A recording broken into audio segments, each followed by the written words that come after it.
സദാശിവസമാരംഭാം ശങ്കരാചാര്യമധ്യമാം അസ്മദാചാര്യപര്യന്താം വന്ദേ ഗുരുപരമ്പരാം. സുരാസുരാസേവിതപാദപങ്കജ കരേ വിരാജത് കമനീയ പുസ്തക വിരിഞ്ച പത്നീ കമലാസനസ്ഥിത സരസ്വതി നൃത്യതു വാചി മേ സദാ.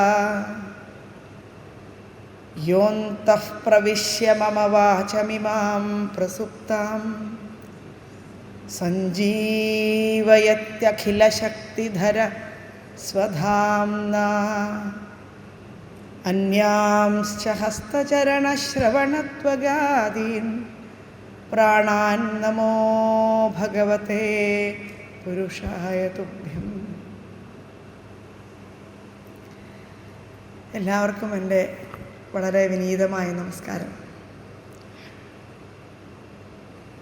കഴിഞ്ഞ തവണ നമ്മൾ നോക്കിയ ഭാഗത്തിൻ്റെ ബാക്കി ഭാഗമാണ് ഇന്ന് നമ്മൾ നോക്കാനായിട്ട് പോകുന്നത്. ഭാഗവതത്തിലെ ഏത് സ്തുതി എടുത്ത് നോക്കിയാലും അതിനപ്പുറത്തേക്ക് നമുക്കൊന്നും പറയാനില്ല, അനുഭവിക്കാനില്ല എന്നുള്ളതാണ്. അപ്പം അതുകൊണ്ട് തന്നെ ഇത് വായിക്കുമ്പം തന്നെ എനിക്കൊരല്പം വികാരാധീനമായിട്ട് പോകുന്നു എന്നുള്ളത് കൊണ്ട് ഇത് പറയാനുള്ള ത്രാണി എനിക്കുണ്ടോ എന്ന് എനിക്ക് അറിഞ്ഞൂടാ. അതെന്താണെന്ന് ചോദിച്ചാൽ, അനുഭവീകവേദ്യമായ ഈ ഒരു ആനന്ദത്തെ മനസ്സിലാക്കണമെങ്കിൽ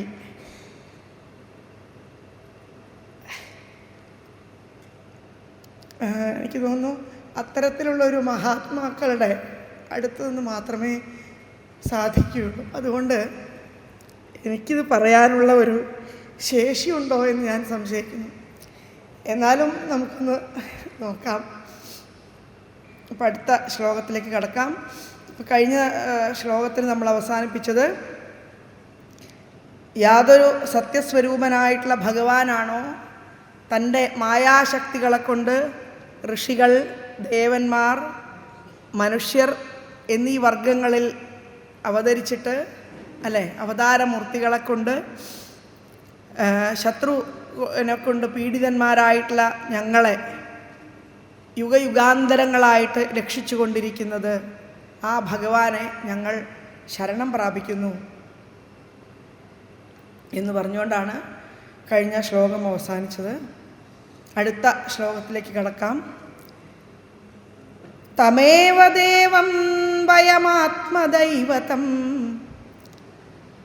പരം പ്രധാനം പുരുഷം വിശ്വമന്യം വ്രജാമ സർവേ ശരണം ശരണ്യം സ്വാനാം സനോധാസ്യതിശം മഹാത്മാ. ഞാൻ വായിക്കാം. തമേവ ദേവം വയമാത്മദൈവതം പരം പ്രധാനം പുരുഷം വിശ്വമന്യം വ്രജാമ സർവേ ശരണം ശരണ്യം സ്വാനാം സനോധാസ്യതിശം മഹാത്മാ.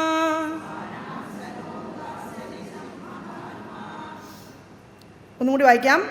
തമേവ ദേവം വയമാത്മദൈവതം പരം പ്രധാനം പുരുഷം വിശ്വമന്യം വ്രജാമ സർവേ ശരണം ശരണ്യം സ്വാനാം സനോധാസ്യതിശം മഹാത്മാ.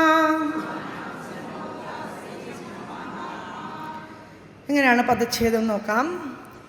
തം ഏവ ദേവം വയം ആത്മദൈവതം പരം പ്രധാനം പുരുഷം വിശ്വം അന്യം വ്രജാമ സർവേ ശരണം ശരണ്യം സ്വാനാം സഹ നഹ ധാസ്യതി ശം മഹാത്മാ. ഇങ്ങനെയാണ് പദച്ഛേദം. ഒന്നുകൂടി പറയാം. തം ഏവ ദേവം വയം ആത്മദൈവതം പരം പ്രധാനം പുരുഷം വിശ്വം അന്യം വ്രജാമ സർവേ ശരണം ശരണ്യം സ്വാനാം സഹ നഹ ധാസ്യതി ശം മഹാത്മാ. എങ്ങനെയാണ് അതിന് അന്വയിച്ച് അർത്ഥം പറയുന്നത് നോക്കാം. ആത്മദൈവതം, അതായത് ആത്മാക്കളുടെ ദൈവതമായിട്ടിരിക്കുന്ന ആത്മദൈവതം, ശരണ്യം ശരണാർഹനായിട്ടിരിക്കുന്ന, വിശ്വം ലോകസ്വരൂപനായിട്ടിരിക്കുന്ന, പിന്നെ പരം പുരുഷം കാരണപുരുഷനായിട്ടിരിക്കുന്ന, അതായത് എല്ലാത്തിൻ്റെയും ഉത്പത്തി സ്ഥിതി ലയങ്ങൾക്ക് മുഴുവൻ കാരണസ്വരൂപനായിട്ടിരിക്കുന്ന, പ്രധാനം പ്രകൃതി സ്വരൂപനായിട്ടിരിക്കുന്ന, അന്യം അതായത് അതിൽ നിന്നൊക്കെ അന്യനായിട്ടിരിക്കുന്നു. അതായത് ഇതാണോ ഭഗവാൻ എന്ന് ചോദിച്ചാൽ അതാണെന്ന് പറയാൻ പറ്റില്ല, പക്ഷെ അതിൽ നിന്നൊക്കെ അന്യമായിട്ടിരിക്കുന്ന ദേവം, അങ്ങനെയുള്ള ദേവനെ ശരണ്യം തം ഏവ, അതായത് ശരണം പ്രാപിക്കാൻ അർഹനായിട്ടുള്ള അദ്ദേഹത്തെ തന്നെ സർവേ വയം ശരണം വ്രജാമ, നമുക്കെല്ലാവർക്കും ശരണത്തെ പ്രാപിക്കാം. അതായത് അദ്ദേഹത്തെ ഞങ്ങളെല്ലാവരും ശരണം പ്രാപിക്കുന്നു എന്നർത്ഥം. സഹ മഹാത്മാ, മഹാത്മാവായിട്ടുള്ള ആ ദേവൻ, സ്വാനാം നഹ, അതായത് സ്വകീയന്മാരായിട്ടുള്ള ഞങ്ങൾക്ക് ശം ധാസ്യതി, സുഖത്തെ നൽകും. എങ്ങനെയാണ് ഭഗവാൻ ഒരാൾക്ക് സ്വകീയനാകുന്നത്? അതായത് സ്വകീയന്മാരായിട്ടുള്ള ഞങ്ങൾക്ക്, നമുക്കൊക്കെ എനിക്ക് മകനുണ്ട് അല്ലേ, എൻ്റെ മകനാണ്, എൻ്റെ അച്ഛനാണ്, എൻ്റെ അമ്മയാണ് എന്ന തരത്തിലുള്ള ഒരു സ്വകീയ ചിന്ത നമ്മളിലുണ്ട്. ഭഗവാൻ എന്ന് പറയുന്ന ഒരു സങ്കല്പ വിശേഷത്തിന് ഈ സ്വാനാം എന്ന് പറയുന്നത് എപ്പോഴാണ്? നമ്മളെക്കാളും കുറച്ചും കൂടി ഉയർന്ന പദവിയിലിരിക്കുന്ന ആളുകളാണ് ആര്? ദേവന്മാർ, തീർച്ചയായിട്ടും അല്ലേ. കാരണം സാധാരണ ഒരു മനുഷ്യനുള്ള എല്ലാ സ്വഭാവ സവിശേഷതകളേക്കാൾ ഉയർന്ന നിലയിൽ ഉള്ള ആളുകളാണ് ദേവന്മാർ എന്നിരിക്കെ, അപ്പോൾ അവരെ സംബന്ധിച്ച് നമ്മളെക്കാളും കുറച്ചും കൂടി എളുപ്പമാണ് അങ്ങോട്ട് എത്തിപ്പിടിക്കാൻ അല്ലേ. അതുകൊണ്ട് തന്നെ പക്ഷെ എന്താണെന്ന് ചോദിച്ചാൽ അഹം എന്ന് പറയുന്ന ബോധം അവിടെ അവസാനിച്ചിട്ടില്ല. അഹംബോധം അവസാനിക്കാത്തിടത്തോളം, അഹം എന്ന് പറയുന്നത്, അത് അഹംബോധം എന്ന് പറഞ്ഞാൽ ശരിയായ അഹംബോധമല്ല, അഹങ്കാരം എന്ന് പറയുന്ന ഒരു സാധനം ഉണ്ടല്ലോ, അത് അവസാനിക്കാത്തിടത്തോളം ദേവനായാലും ഹിരണ്യഗർഭ പദവി എന്നാണ് ഉപനിഷത്ത് അതിനെ പറയുക. കുറച്ചും കൂടി മുന്നോട്ട് പോയാൽ, അതായത് ദേവൻ എന്ന പദവിയുടെയും കുറച്ചും കൂടി മുകളിലാണത്. ഹിരണ്യഗർഭ പദവി എന്നാണ് ഉപനിഷത്ത്. വിരാട് സ്വരൂപം എന്നൊക്കെ നമ്മൾ ഇതിൽ വായിക്കുന്നത്, അതൊക്കെ ഒരേ സാധനമാണ്. വിരാട് സ്വരൂപം എന്ന് പറയുന്നതും ഹിരണ്യഗർഭ പദവി എന്ന് പറയുന്നതും ഒക്കെ ഒരേ സംഗതിയാണ്, വ്യത്യസ്ത പേരുകളിൽ പറയുന്നത്. എന്താ അതിൻ്റെ വ്യത്യാസം ചോദിച്ചാൽ, ലോകത്തുള്ള സകല വസ്തുക്കളും ഞാനാണ്, എന്നിൽ നിന്ന് വ്യത്യസ്തമായി ഇവിടെ ഒരു വസ്തുവില്ല. അപ്പം പിന്നെ അത് എൻ്റേതല്ലേ, അത് എൻ്റേത് എന്ന് പറയുന്നത് അത് ഞാൻ തന്നെയാണ്. അപ്പം പിന്നെ ഞാൻ തന്നെ ആയിക്കഴിഞ്ഞ ഒരു സംഗതിക്ക് എൻ്റേത് എന്ന് പറയേണ്ട ആവശ്യം പോലും ഇല്ല. അപ്പം അദ്ദേഹത്തെ സംബന്ധിച്ച്, ഭഗവാനെ സംബന്ധിച്ച് സകല ചരവും അചരവുമായ എല്ലാ സംഗതികളും ഞാൻ തന്നെയാണ്. അപ്പോൾ എന്താണ് നമ്മുടെ ശാസ്ത്രഗ്രന്ഥങ്ങളിൽ എടുത്തു നോക്കിയാൽ പറയും, സുഹൃത് ഭൂത്വ ആചാര്യ ഉപദിശതി, അതായത് വിപ്രതിപന്ന ബുദ്ധിഭ്യ സുഹൃത് ഭൂത്വ ആചാര്യ എന്ന് വെച്ചാൽ വ്യത്യസ്തമായ, അതായത് വിപരീതമായ ബുദ്ധിയുള്ളവനെ നേർവഴിക്ക് നയിക്കാനായിട്ട് ഒരു സുഹൃത്തിനെ പോലെ ആചാര്യൻ അവൻ്റെ അടുത്ത് ചെന്ന് ഉപദേശിക്കുന്നു, ഇത് നീ ചെയ്താൽ നിനക്ക് അഭ്യുദയമുണ്ടാകും. വേണമെങ്കിൽ വിശ്വസിക്കാം എന്നുള്ളതേ ഉള്ളൂ. പക്ഷേ എന്നാലും ഇവിടെ നോക്കൂ, ഇവിടെ ആത്മാക്കളുടെ ദൈവതമായിട്ടും, അതായത് ആത്മാവായിട്ട് തന്നെ വർത്തിക്കുന്ന, ശരണാർഹനായിട്ടിരിക്കുന്ന, അതിനെ നമുക്ക് ശരണം പ്രാപിക്കാനുള്ളൂ. അല്ലാതെ ഈ ലോകത്തൊന്നിനെയും നമുക്ക് ശരണം പ്രാപിച്ചതുകൊണ്ട് കാര്യമില്ല, അല്ലെങ്കിൽ അതുകൊണ്ട് വിഷമിച്ചതുകൊണ്ടും കാര്യമില്ല.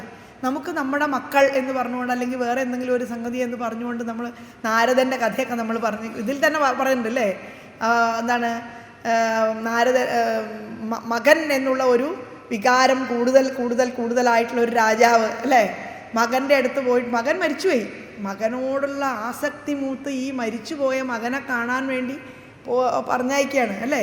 നിങ്ങൾ വായിച്ചിട്ടുണ്ടാവും, ഞാൻ ഭാഗവതം മുഴുവൻ കേട്ട് രസിക്കുന്ന അല്ലേ ആളുകളായതുകൊണ്ട് ഒരുപക്ഷെ എന്നേക്കാൾ കൂടുതൽ നിങ്ങൾക്കിതൊക്കെ മനസ്സിൽ ഹൃദിസ്ഥമായിരിക്കുമെന്ന് ഞാൻ വിചാരിക്കുന്നു.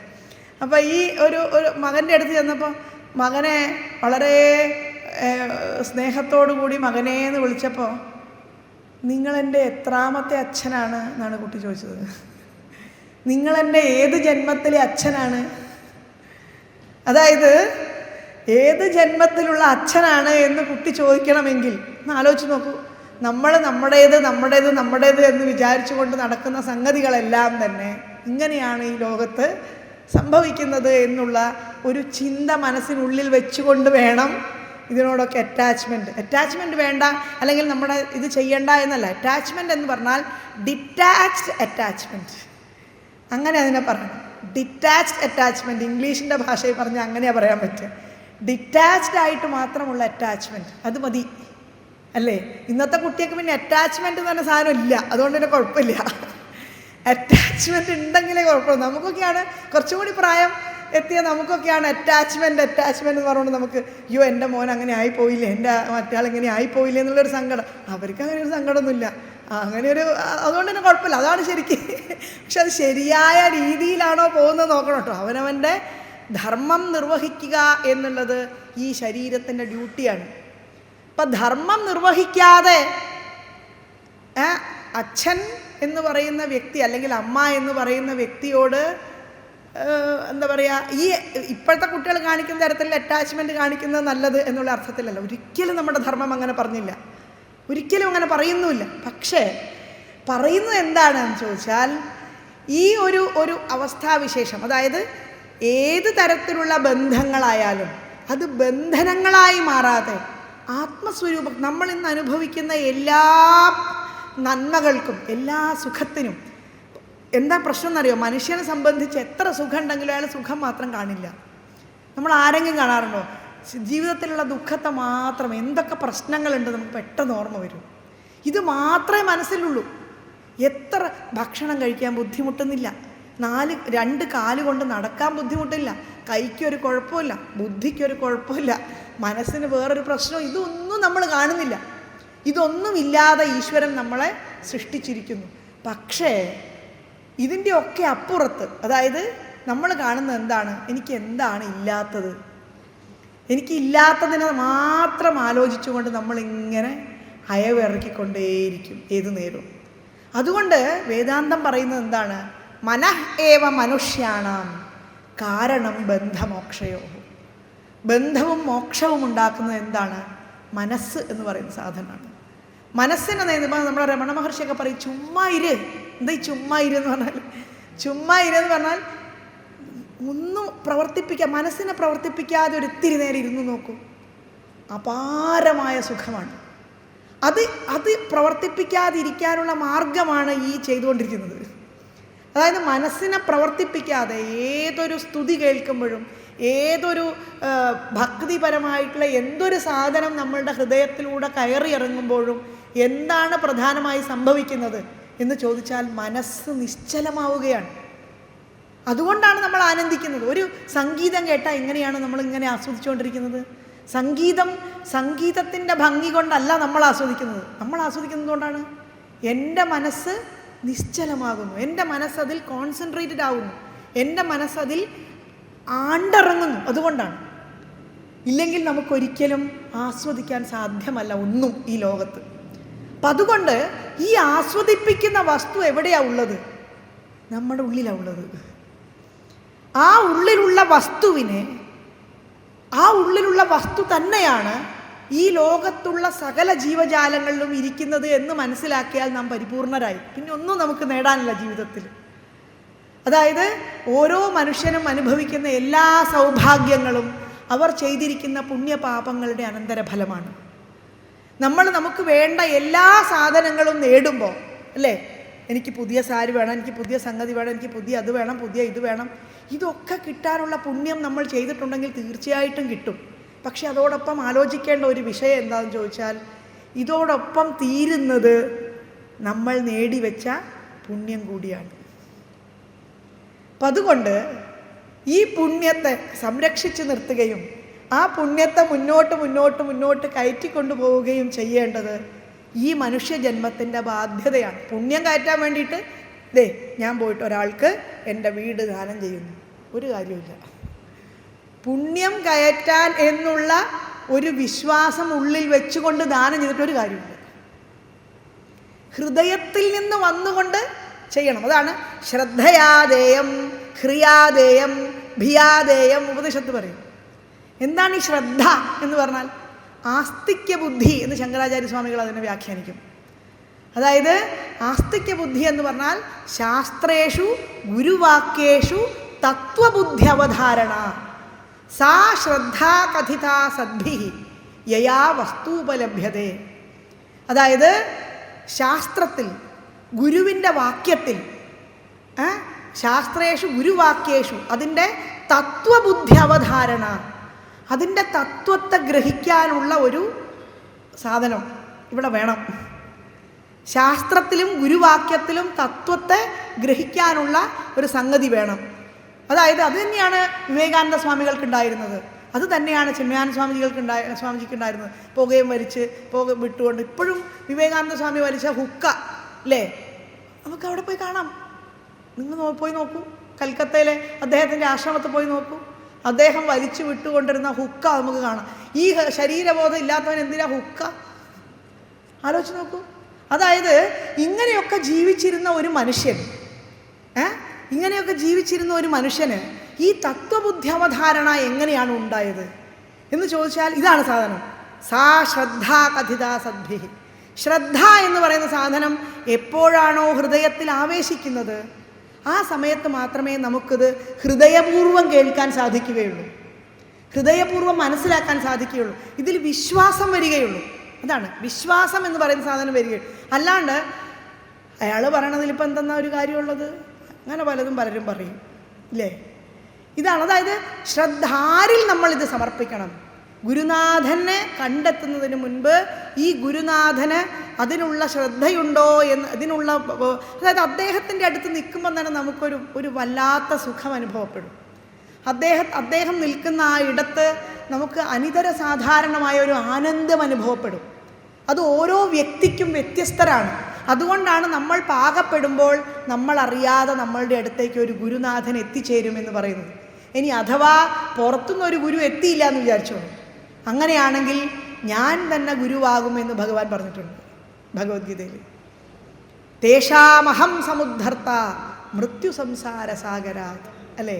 ഭവാമിന ചിരാത് പാർത്ഥ മയ്യാവേശിത ചേതസാം മയ്യേവ മന ആധത്സ്വ മയി ബുദ്ധിം നിവേശയ. മനസ്സിലാവുന്നുണ്ടാവും അല്ലേ? എന്നിൽ തന്നെ ബുദ്ധിയെ ആവേശിപ്പിക്കൂ. എന്താണ് ഈ ആവേശം? നമ്മുടെ പുതിയ കുട്ടികൾക്കുള്ള ആവേശം എന്ന് പറയുന്ന സാധനം, അത് എങ്ങോട്ടാണ് ഈ ആവേശം വേണ്ടത്? മയ്യേവ മന ആധത്സ്വ മയി ബുദ്ധിം നിവേശയ.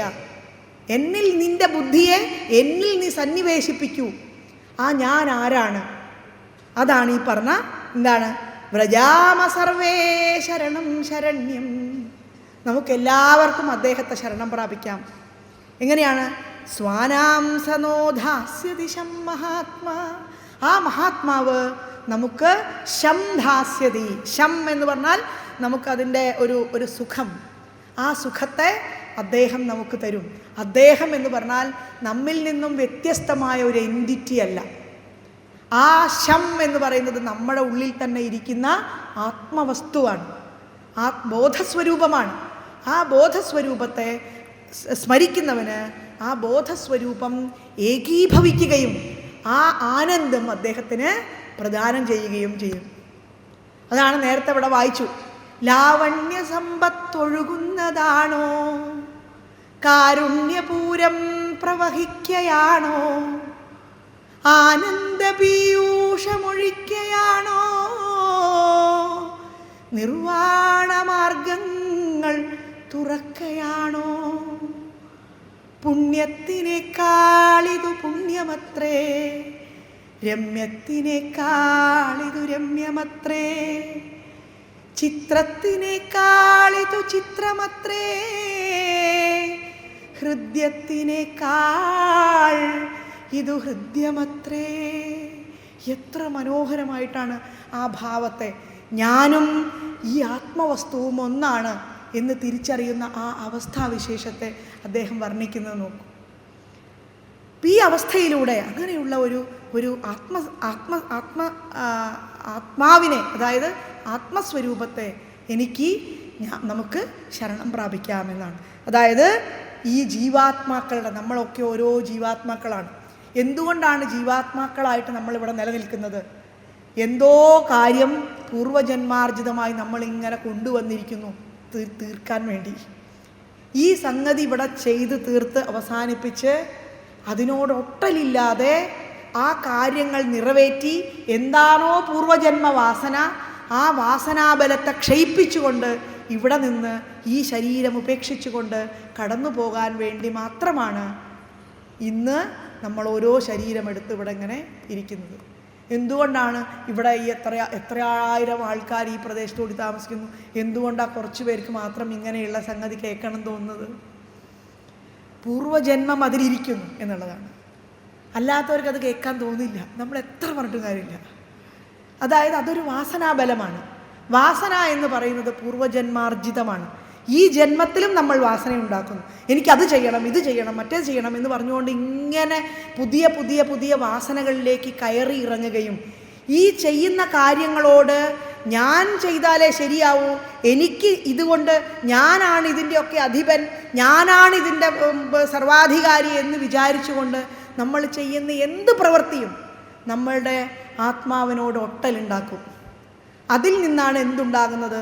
വാസനാബലമുണ്ടാകുന്നത്. അത് കായേന വാച മനസാ ഇന്ദ്രിയൈഹി ഒക്കെ. ഈ ഓരോ ഒട്ടലുകളും അനന്തര ജന്മത്തെയും അനന്തര സംസ്കാരത്തെയും നിശ്ചയിക്കുന്നു എന്നാണ്. അപ്പം അതുകൊണ്ട് ഹൃദയത്തിലേക്ക്, അതായത് ഈ മനസ്സ് എന്ന് പറയുന്നതാണ് ചരവും അചരവും തമ്മിലുള്ള വ്യത്യാസം. ആലോചിച്ച് നോക്കൂ, അങ്ങനെയല്ലേ? അതായത് ജീവനുള്ളവയും ജീവനില്ലാത്തവയും തമ്മിലുള്ള വ്യത്യാസം എന്താണ്? മനസ്സ് ജീവനുള്ളവയ്ക്കുണ്ട് എന്നുള്ളതാണ്, ജീവനില്ലാത്തവയ്ക്ക് മനസ്സില്ല. ഉണ്ടാക്കിയിരിക്കുന്ന സാധനം എന്ത് തന്നെയാണ്? പഞ്ചഭൂതങ്ങളാണ്, അല്ലേ? പഞ്ചഭൂതങ്ങളെ കൊണ്ടാണ് ഈ ലോകത്തുള്ള സകല സംഭവങ്ങളും ഉണ്ടാക്കിയിരിക്കുന്നത്. അപ്പോൾ പിന്നെ ഈ പഞ്ചഭൂതത്തിൽ നിന്ന് വ്യത്യസ്തമായി ജീവനുള്ള സാധനത്തിനുള്ളത് എന്താണ്? മനസ്സ് എന്ന് പറയുന്ന സാധനമാണ്. അപ്പം മനസ്സാണ് നമുക്ക് അടക്കി നിർത്താൻ ഉള്ളത്. അപ്പം മനസ്സിനെ അടക്കി നിർത്തുക എന്നുള്ളതാണ് ഒരു ജീവിതത്തിൻ്റെ സാഫല്യം എത്രത്തോളം ഉണ്ട് എന്ന് നമുക്ക് പ്രദാനം ചെയ്യുന്നത്. അതായത് നമുക്ക് ആരോടായാലും ഒരു എന്താ പറയുക, ഒട്ടലുണ്ടാക്കുന്നതും ദുഃഖമുണ്ടാക്കുന്നതും നമുക്ക് ക്ലേശമുണ്ടാക്കുന്നതും സന്തോഷമുണ്ടാക്കുന്നതും സ്നേഹമുണ്ടാക്കുന്നതും ഒക്കെ ഈ മനസ്സാണ്. അതുകൊണ്ട് എന്താ പറയുക, ഈ ഭഗവാന്റെ വാസസ്ഥാനം ഏതാണ് എന്ന് ചോദിച്ചാൽ ഈ മനസ്സിന് പ്രവൃത്തിയില്ലാത്ത ഇടമാണ്. മായായത്ര കദാപി നോ വികുരുതേ ഭാതേ ജഗദ്ഭ്യോ ബഹി ശോകക്രോധ വിമോഹ സാധ്വസമുഖാ ഭാവാസ്തു ദൂരംഗതാഃ സാന്ദ്രാനന്ദഝരീജയത്ര പരമജ്യോതി പ്രകാശാത്മകേ തത്തേ ധാമ വിഭാവിതം വിജയതേ വൈകുണ്ഠരൂപം വിഭോ. ഇതാണ് ഭഗവാന്റെ വീട്. മായായത്ര കദാപി നോ വികുരുതേ. മായയ്ക്ക് അവിടെ യാതൊരു പ്രവൃത്തിയുമില്ല, അല്ലേ? പിന്നെ എന്താണ്? ഭാതേ ജഗദ്ഭ്യോ ബഹി. അത് ഈ ലോകത്തിൻ്റെ പുറമെയാണ്. അതായത് ലോകത്തിൻ്റെ ക്രിയാകലാപങ്ങൾ, ദുഃഖ സുഖാദ്യ അനുഭവങ്ങൾ ഒന്നും തന്നെ അതിന് ബാധകമല്ല. ശോകക്രോധ വിമോഹ സാധ്വസമുഖ ഭാവാസ്തു ദൂരംഗതാ. മനസ്സിലാവുന്നുണ്ടോ? ശോകം, ക്രോധം, മോഹം തുടങ്ങിയ എല്ലാ വികാരങ്ങളും എത്രയോ ദൂരത്തേക്ക് പോയിരിക്കുന്നു. പിന്നെ അവിടെ എന്താ അവശേഷിക്കുന്നത്? സാന്ദ്ര ആനന്ദझരീച, സാന്ദ്രമായ ആനന്ദത്തിൻ്റെ ഒരു ഝരി, പ്രവാഹം. സാന്ദ്രമായ ആനന്ദത്തിൻ്റെ ഒരു പ്രവാഹമാണത്. അതുകൊണ്ട് സാന്ദ്രാനന്ദझരീച യത്ര പരമജ്യോതി പ്രകാശാത്മകേ, പരമാനന്ദമാകുന്ന ഒരു ജ്യോതി പ്രകാശിക്കുന്ന ആ സ്ഥലത്ത് പരമാനന്ദം മാത്രമേ ഉള്ളൂ, അവിടെ പ്രകാശം മാത്രമേ ഉള്ളൂ. തത്തേ ധാമ, അതങ്ങയുടെ വീടാണ് എന്നാണ് പറഞ്ഞത്. അപ്പം അതുകൊണ്ട് ആ ആനന്ദ അനുഭൂതിയെ അനുഭവിക്കാനുള്ള ഒരു കാരുണ്യം അത് ഞങ്ങൾക്ക് ഉണ്ടാക്കിത്തരണമേ. ശത്രു എന്ന് പറയുന്ന ഒരു ഭാവത്തോടു കൂടി, അല്ലെങ്കിൽ മിത്രം എന്ന് പറയുന്ന ഒരു ഭാവത്തോടു കൂടി ഇതിനെയൊന്നും കാണാതെ, എന്ത് ഈ ലോകത്തിൻ്റെ ശരീരങ്ങളായിട്ടുള്ള അനുഭവങ്ങളിലൂടെ കടന്നു പോകുമ്പോഴും അതിലേക്കൊന്നും മനസ്സിനെ വ്യാപരിപ്പിക്കാതെ. അതുകൊണ്ടാണ് രമണ മഹർഷി എന്താ ചെയ്തത്? അദ്ദേഹത്തിന് ക്യാൻസർ വന്നിട്ട് അദ്ദേഹം എന്താ ചെയ്തത്? നിങ്ങൾ എനിക്ക് അനസ്തേഷ്യ ഒന്നും തരണ്ട, മുറിച്ചോളൂ, ഇതെൻ്റെ കൈ മുറിച്ചോളൂ, എനിക്ക് അനസ്തേഷ്യയുടെ ആവശ്യമുണ്ടോ? സാധിക്കുമോ? ഒന്ന് ആലോചിച്ച് നോക്കൂ. അനസ്തേഷ്യ തരാതെ നമ്മുടെ കൈ മുറിച്ചെടുക്കുക എന്ന് പറയുന്നത് സങ്കല്പിക്കാൻ സാധിക്കുമോ നമുക്ക്? അതായത് എനിക്ക് അനസ്തേഷ്യ ആവശ്യമില്ല, നിങ്ങൾ എൻ്റെ കൈ മുറിച്ചോളൂ. കാരണം എന്താ? ഈ കൈ ഞാനല്ല എന്ന് അദ്ദേഹം അങ്ങനെ അത്ര ഉറപ്പിച്ചിരിക്കുന്നു. അവിടെയാണ് ഈശ്വരൻ വസിക്കുന്നത് എന്നുള്ളതാണ്. ഇപ്പോഴും നമുക്ക് ആശ്രമത്തിൽ പോയാൽ കാണാം അദ്ദേഹത്തിനെ മുറിക്കാൻ ഉപയോഗിച്ച കത്തിയും എല്ലാ സാധനങ്ങളും, കോടാലിയും എല്ലാ സാധനങ്ങളും. അതായത് ഈ സംഗതി ജീവനുള്ള ശരീരത്തിൽ നിന്ന് മുറിച്ചു മാറ്റിയാൽ പോലും അത് എന്നെ ബാധിക്കുന്നില്ല എന്നുള്ള തരത്തിൽ മനസ്സിന് ശരീരവുമായിട്ട് ഡിറ്റാച്ച്മെൻറ്റ് വന്നിരിക്കുന്നു. ഞാൻ എന്ന് പറയുന്നത് ഈ ആത്മസ്വരൂപമാണ്. ഈ ആത്മസ്വരൂപം ഇനി കടന്നു കയറാൻ പോകുന്നത് അടുത്ത ഒന്നുകിൽ അങ്ങനെ ഒരു ബ്രഹ്മ ആനന്ദ അനുഭൂതി നേടിയവർക്ക് അടുത്ത ജന്മമില്ല അല്ലേ? പക്ഷെ ഹിരണ്യഗർഭ പദവിയും മറ്റേ സംഗതിയൊക്കെ എത്തിയിട്ടുണ്ടെങ്കിലുള്ള കുഴപ്പം എന്താണെന്നറിയോ? മനുഷ്യനുള്ള പ്രശ്നം എന്താണെന്ന് വെച്ചാൽ നമ്മളിതിങ്ങനെ ചിന്തിച്ച് തുടങ്ങും, നമ്മളിതിങ്ങനെ ആലോചിച്ച് ചിന്തിച്ച് നുണഞ്ഞു തുടങ്ങും. ചെറുതായിട്ടിങ്ങനെ നുണയും. ഇതിൻ്റെ ഒരു രസം നമുക്ക് നുണയും. കണ്ണിൽ നിന്ന് നമ്മൾ അറിഞ്ഞുകൂടാതെ ധാരധാരയായിട്ട് കണ്ണുനീര് പ്രവഹിക്കാൻ തുടങ്ങും.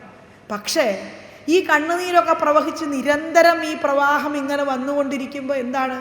ചിത്താർദ്രീഭാവം ഉച്ചൈർവപുഷിച്ച പുളകം ഹർഷബാഷ്പം ചഹിത്വാ ചിത്തം ശുദ്ധേത് കഥം വാ കിമു ബഹുതപസാ വിദ്യയാ വീതഭക്തേ. ഇതൊന്നും ഞാൻ പറഞ്ഞതല്ല അല്ലേ? ചിത്താർദ്രീഭാവം, മനസ്സിന് ആർദ്രീഭാവമില്ലാതെ, ഉച്ചൈർവപുഷിച്ച പുളകം, ഓരോ രോമകൂപങ്ങളും എഴുന്നേറ്റ് നിൽക്കാതെ, ഹർഷബാഷ്പം ചഹിത്വാ, ആനന്ദ കണ്ണീർ പ്രവഹിക്കാതെ, ചിത്തം ശുദ്ധേത് കഥം വാ, എങ്ങനെയാണ് മനസ്സ് ശുദ്ധമാകുന്നത്? കിമു ബഹുതപസാ, എന്ത് കാര്യം ഒരുപാട് കാലം പോയി തപസ് ചെയ്തിട്ട്. വിദ്യയാ വീതഭക്തേ, ഇന്ന് നേടിയ കുറേ ഡിഗ്രികൾ അങ്ങോട്ട് സമ്പാദിച്ചിട്ട് എന്ത് കാര്യം? ഇതൊക്കെ ഇവിടെ ഇട്ടിട്ട് നമ്മൾ പോകും അല്ലേ? അതുകൊണ്ട് ചിത്താർദ്രീഭാവമുച്ചൈർവപുഷിച്ച പുളകം ഹർഷബാഷ്പം ചഹിത്വാ ചിത്തം ശുദ്ധേത് കഥം വാ കിമു ബഹുതപസാ വിദ്യയാ വീതഭക്തേ. പിന്നെ എന്താ ചെയ്യേണ്ടത്? ത്വദ്ഗാഥാസ്വാദസിദ്ധാഞ്ജന സതതമരീമൃജ്യമാനോയമാത്മാ ചക്ഷുർവത്തത്വസൂക്ഷ്മം ഭജതി നതു തഥാഭ്യസ്തയാ തർക്കകോട്ട്യാ. ഒരു 10,000 തർക്കകോടികൾ നമ്മൾ അഭ്യസിച്ചാലും ഈ സംഗതിയിലേക്ക് നമുക്ക് എത്തിച്ചേരാൻ സാധിക്കില്ല. അതെന്താണെന്ന് ചോദിച്ചാൽ വളരെ സൂക്ഷ്മമാണ്. വളരെ സൂക്ഷ്മമായ ഹൃദയത്തിൻ്റെ ആർദ്രതയിൽ നിന്ന്, കരുണാർദ്രമായ മനസ്സിൽ നിന്ന്, മറ്റുള്ളവരോടുള്ള സഹാനുഭൂതിയിൽ നിന്ന്, ദയയിൽ നിന്ന് ഉയർന്നു പൊങ്ങുന്ന അവനവൻ്റെ ഹൃദയത്തിലുള്ള അനിതര സാധാരണമായ ആ ആനന്ദാനുഭൂതി നിറഞ്ഞു നിൽക്കുന്ന ഒരു മനുഷ്യന് മെല്ലെ മെല്ലെ മെല്ലെ മെല്ലെ ഇത് നിരന്തരമാകുമ്പോൾ അവൻ ബ്രഹ്മാനന്ദത്തിൻ്റെ അനുഭൂതി നുണഞ്ഞു തുടങ്ങും. അവനിൽ അണിമ, മഹിമ, ലഘിമ, ഗരിമ ഒക്കെ ഇങ്ങനെ പ്രത്യക്ഷപ്പെട്ടു തുടങ്ങും. പക്ഷേ മനുഷ്യൻ്റെ സ്വഭാവമല്ലേ, അറിയാലോ, ഞാൻ പറയാണ്ട് തന്നെ. ഈ പ്രത്യക്ഷപ്പെടുമ്പോൾ എന്താ, ഞാൻ വിചാരിക്കുമ്പോൾ എൻ്റെ കയ്യിൽ പുസ്തകം ഇങ്ങോട്ട് പ്രത്യക്ഷപ്പെട്ടു, ഞാൻ വിചാരിക്കുമ്പോൾ എൻ്റെ കയ്യിൽ സ്വർണത്തിൻ്റെ വള ഇങ്ങോട്ട് പ്രത്യക്ഷപ്പെട്ടു. എന്ത് വേണം നമുക്കില്ലേ ഇതിനേക്കാൾ കൂടുതൽ? അതായത് ഒരു ലൗകിക സുഖം കൊണ്ട് നമുക്ക് നേടാവുന്ന എന്തെന്തെല്ലാം വസ്തുക്കളുണ്ടോ അതെല്ലാം എനിക്ക് ലഭ്യമാവുകയാണ്. മനുഷ്യൻ എന്ത് ചെയ്യും? സ്വാഭാവികമായിട്ട് അല്ലേ, മോദത മോദത മോദത അല്ലേ, നമ്മളങ്ങോട്ട് സന്തോഷിക്കും, ഈ സാധനത്തെ അഭിരമിക്കും. അപ്പം സ്വാഭാവികമായി മെല്ലെ മെല്ലെ മെല്ലെ ഈ പുണ്യങ്ങൾ അതിൽ തീരും, ഈ അനുഭവിച്ച സാധനം. അതുകൊണ്ടാണ് നമ്മുടെ നചികേതസ് എന്ത് ചോദിക്കുന്നതെന്നറിയോ? എനിക്ക് ഹിരണ്യഗർഭ പദവി കൊടുക്കാമെന്ന് പറഞ്ഞു യമൻ. എനിക്ക് വേണ്ട, നമസ്കാരം, എനിക്കത് വേണ്ട. എനിക്കെന്താ വേണ്ടത്? മൃത്യുവിൻ്റെ രഹസ്യം എനിക്ക് ആവശ്യമാണ്, എനിക്കത് മാത്രം മതി. അല്ലാതെ എനിക്ക് ഹിരണ്യഗർഭ പദവിയും വിരാട് സ്വരൂപവും ഇതൊന്നും എനിക്ക് ആവശ്യമില്ല. ഇതിലൊന്നും അഭിരമിക്കാൻ ഞാൻ ആനന്ദിക്കുന്നില്ല. മോക്ഷസൗഖ്യേപ്യനീഹ എന്ന് മേൽപ്പത്തൂര് പറയും. മോക്ഷം എന്ന സുഖാനുഭൂതി പോലും ആഗ്രഹിക്കാത്ത ഒരു മനസ്സ്, ആ മനസ്സിൽ നിന്ന് ഉയർന്നു പൊങ്ങുന്ന ഒരു ദാർഢ്യമുണ്ട്. അത് ധീരതയുടെ ദാർഢ്യമാണ്. ധൈര്യം എന്ന് പറയുന്ന അതിനെയാണ്. അതിനൊരിക്കലും രാഷ്ട്രീയ ബലം കൊണ്ടോ ധനബലം കൊണ്ടോ അല്ലെങ്കിൽ വേറെ ഒരു സാധനം കൊണ്ടോ നശിപ്പിക്കാൻ സാധ്യമല്ല. അത് ആ ദാർഢ്യം ഹൃദയത്തിൽ നിന്ന് ഉയർന്നു പൊങ്ങുന്ന ഒരു അനുഭൂതിയാണ്. അപ്പം അതുകൊണ്ട് ആ ഒരു അത് ഞങ്ങൾക്ക് സ്വകീയന്മാരായിട്ടുള്ള ഞങ്ങൾക്ക് അങ്ങ് തരയണമേ. ഇപ്പം കുറേ പ്രാർത്ഥനയൊക്കെ കഴിഞ്ഞ് ദേവന്മാർ മനസ്സൊക്കെ ശുദ്ധമായിട്ടിരിക്കുകയാണ്. അപ്പം അതുകൊണ്ട് ആ ഒരു സംഗതി ഞങ്ങൾക്ക് തരയണമേ. ഇതാണ് ആത്മദൈവതം എന്ന് പറഞ്ഞാൽ ആത്മാക്കളുടെ ദൈവതമായും, ശരണ്യം ശരണാർഹനായും, വിശ്വം ലോകസ്വരൂപനായും, പരംപുരുഷം കാരണപുരുഷനായിട്ടും, പ്രധാനം പ്രകൃതി സ്വരൂപനായിട്ടിരിക്കുന്ന അന്യം, അതിൽ നിന്ന് അന്യനായിട്ടും, എന്നാൽ ഈ സ്വഭാവങ്ങളിൽ നിന്നൊക്കെ അന്യനായിട്ടും, ദേവനായിട്ടും, ശരണ്യം ശരണം പ്രാപിക്കാൻ അർഹതയുള്ള ഒരേ ഒരാളായിട്ടും ഇരിക്കുന്ന അങ്ങയെ തന്നെ സർവേ വയം ശരണം വ്രജാമഹ, അങ്ങയെ തന്നെ ആ ആത്മതത്വത്തെ ഞങ്ങൾ ശരണം പ്രാപിക്കുന്നു. പിന്നെയോ സഹ മഹാത്മാ, ആ മഹാത്മാവായ ദേവൻ സ്വാനാം നഹ സ്വകീയന്മാരായ ഞങ്ങൾക്ക് ശംധാസ്യതി സുഖത്തെ നൽകുക തന്നെ ചെയ്യും. ഇതാണ് ആ ശ്ലോകത്തിൻ്റെ അർത്ഥം. പിന്നെ നമുക്ക് അടുത്ത അപ്പോൾ ഇങ്ങനെയൊക്കെ സ്തുതിച്ചു. ഈ സ്തുതി അങ്ങോട്ട് കഴിഞ്ഞപ്പോഴത്തേക്കും ഹൃദയം ആർദ്രമായി, മനസ്സ് പ്രശാന്തമായി, എല്ലാം ഭഗവാനിൽ സമർപ്പിച്ച് ഈ ദേവന്മാരെന്തായി മാറി?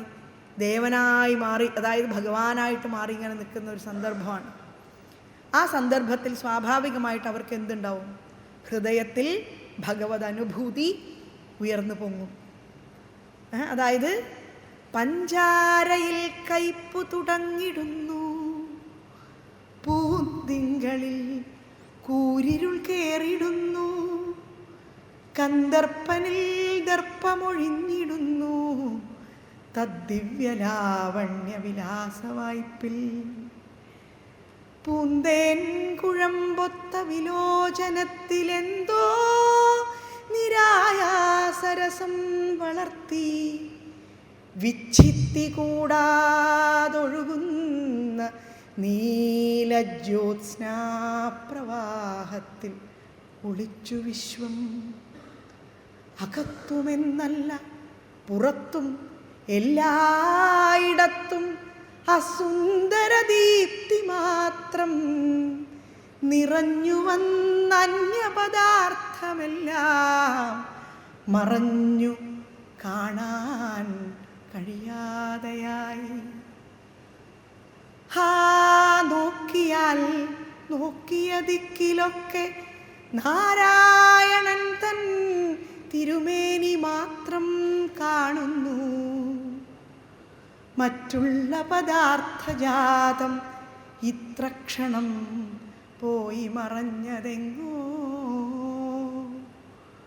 മണ്ണില്ല വിണ്ണില്ല ശശാങ്കനില്ല കുന്നില്ല കുണ്ടില്ല ഗൃഹങ്ങളില്ല എല്ലാം ചിദാനന്ദ ഭവാംബുരാശി മുക്കിക്കളഞ്ഞിട്ടു മുടിഞ്ഞുപോയി. ഭൂതങ്ങൾ ഇന്ദ്രിയ ഗണങ്ങൾ മനസ്സ് ബുദ്ധി ഭൂതാദിസൂത്രം അഭിമാനികളാം സുരന്മാർ ചൈതന്യമായ പുരുഷൻ ജഡമാം പ്രധാനമേതേതു തത്വവുമലിഞ്ഞു ചിദബ്ധിയിങ്കൽ കാണുന്ന ലോകമഖിലം പ്രളയത്തിൽ മുങ്ങി. ഞാനെന്ന തത്വവും അതോടെ അതിൽ കലങ്ങി. ഞാനക്കിടാവൊരുവനെ ഇനിയുള്ളു ബാക്കി. ഞാൻ ഈ സ്ഥിതിക്കിവിടെ എങ്ങനെ സന്യസിക്കും? ഇതാണ് ഊത്തൂർ ചോദിക്കുന്ന ചോദ്യം. എത്ര മനോഹരമായിട്ടാണ് ആ അത്ഭുതകരമായ ആനന്ദത്തെ, ഭഗവാൻ എന്ന് പറയുന്ന അനുഭൂതി വിശേഷത്തെ അദ്ദേഹം നമുക്ക് അനുഭവിപ്പിച്ചു തരുന്നത്. ഇതാണ് ഭാഷ എന്ന് പറയുന്നത്. അതായത് ഭാഷ കൊണ്ട് ഇത്രയ്ക്കേ പറയാൻ പറ്റുള്ളൂ. ഇതിനപ്പുറത്തേക്ക് ഭാഷയ്ക്ക് പ്രവേശമില്ല. ഇനിയുള്ളത് ആനന്ദം മാത്രമാണ്. അപ്പം ആ ആനന്ദ അനുഭൂതിയിൽ ഇവരങ്ങോട്ട് മുങ്ങിക്കുളിച്ചിട്ട് അവർ അങ്ങനെ നിൽക്കുമ്പോൾ അതിനകത്തേക്ക് അവർ വീണ്ടും ഭഗവാനെ കണ്ടു. മുന്നിൽ ഭഗവത് അനുഭൂതി അവർക്കുണ്ടായി. ഭഗവാൻ മുന്നിൽ അങ്ങോട്ട് പ്രത്യക്ഷപ്പെട്ടു. അങ്ങനെ ഇരിക്കുന്ന സന്ദർഭത്തിൽ ഇവർ വീണ്ടും ഭഗവാനെ സ്തുതിച്ചു തുടങ്ങുകയാണ്. ദേവന്മാർ പറയാണ്, നമസ്തേ യജ്ഞവീര്യായ വയസേ ഉതതേ നമഃ. നമസ്തേ ഹ്യസ്തചക്രായ നമഃ സുപുരുഹൂതയേ. നമസ്തേ യജ്ഞവീര്യായ വയസേ ഉതതേ നമഃ. നമസ്തേ ഹ്യസ്തചക്രായ നമഃ സുപുരുഹൂതയേ. ഒന്നുകൂടി വായിക്കാം. നമസ്തേ യജ്ഞവീര്യായ വയസേ ഉതതേ നമഃ. നമസ്തേ ഹ്യസ്തചക്രായ നമഃ സുപുരുഹൂതയേ. ഇങ്ങനെയാണ് പദച്ഛേദം. നമസ്തേ യജ്ഞവീര്യായ വയസേ ഉത തേ നമഃ. നമസ്തേ ഹി അസ്തചക്രായ നമഃ സുപുരുഹൂതയേ. നമസ്തേ യജ്ഞവീര്യായ വയസേ ഉത തേ നമഃ. നമസ്തേ ഹി അസ്തചക്രായ നമഃ സുപുരുഹൂതയേ. ഇങ്ങനെയാണ് പദച്ഛേദം. എങ്ങനെയാണ് അതിനെ അന്വയിക്കുന്നത്? അർത്ഥം പറയണം നോക്കാം. യജ്ഞവീര്യായ, യജ്ഞത്തിൻ്റെ ഫലദാതാവിനായിക്കൊണ്ട്. എന്താണ് ഈ യജ്ഞം? യജ്ഞം എന്ന് പറയുന്നതിനെ ഭഗവത്ഗീത വിശദീകരിക്കുന്നത് വളരെ മനോഹരമായി വിശദീകരിക്കുന്ന ഒരു സാധനമാണ്. നമ്മൾ പറയുന്നത് ഹവിസ് അർപ്പിക്കുന്ന ഒരു സാധനം മാത്രമാണോ യജ്ഞം? യജ്ഞം എന്ന് പറഞ്ഞാൽ ഇതമഗ്നയേ ഇതം മമ എന്ന് പറഞ്ഞുകൊണ്ട് നമ്മൾ അർപ്പിക്കുന്ന ഹവിസ്, അതാണ് നമ്മൾ കണ്ടിരിക്കുന്ന യജ്ഞം എന്ന് പറയുന്നത്. അതൊരു യജ്ഞം തന്നെയാണ്, അല്ല എന്ന് പറയാൻ പറ്റില്ല.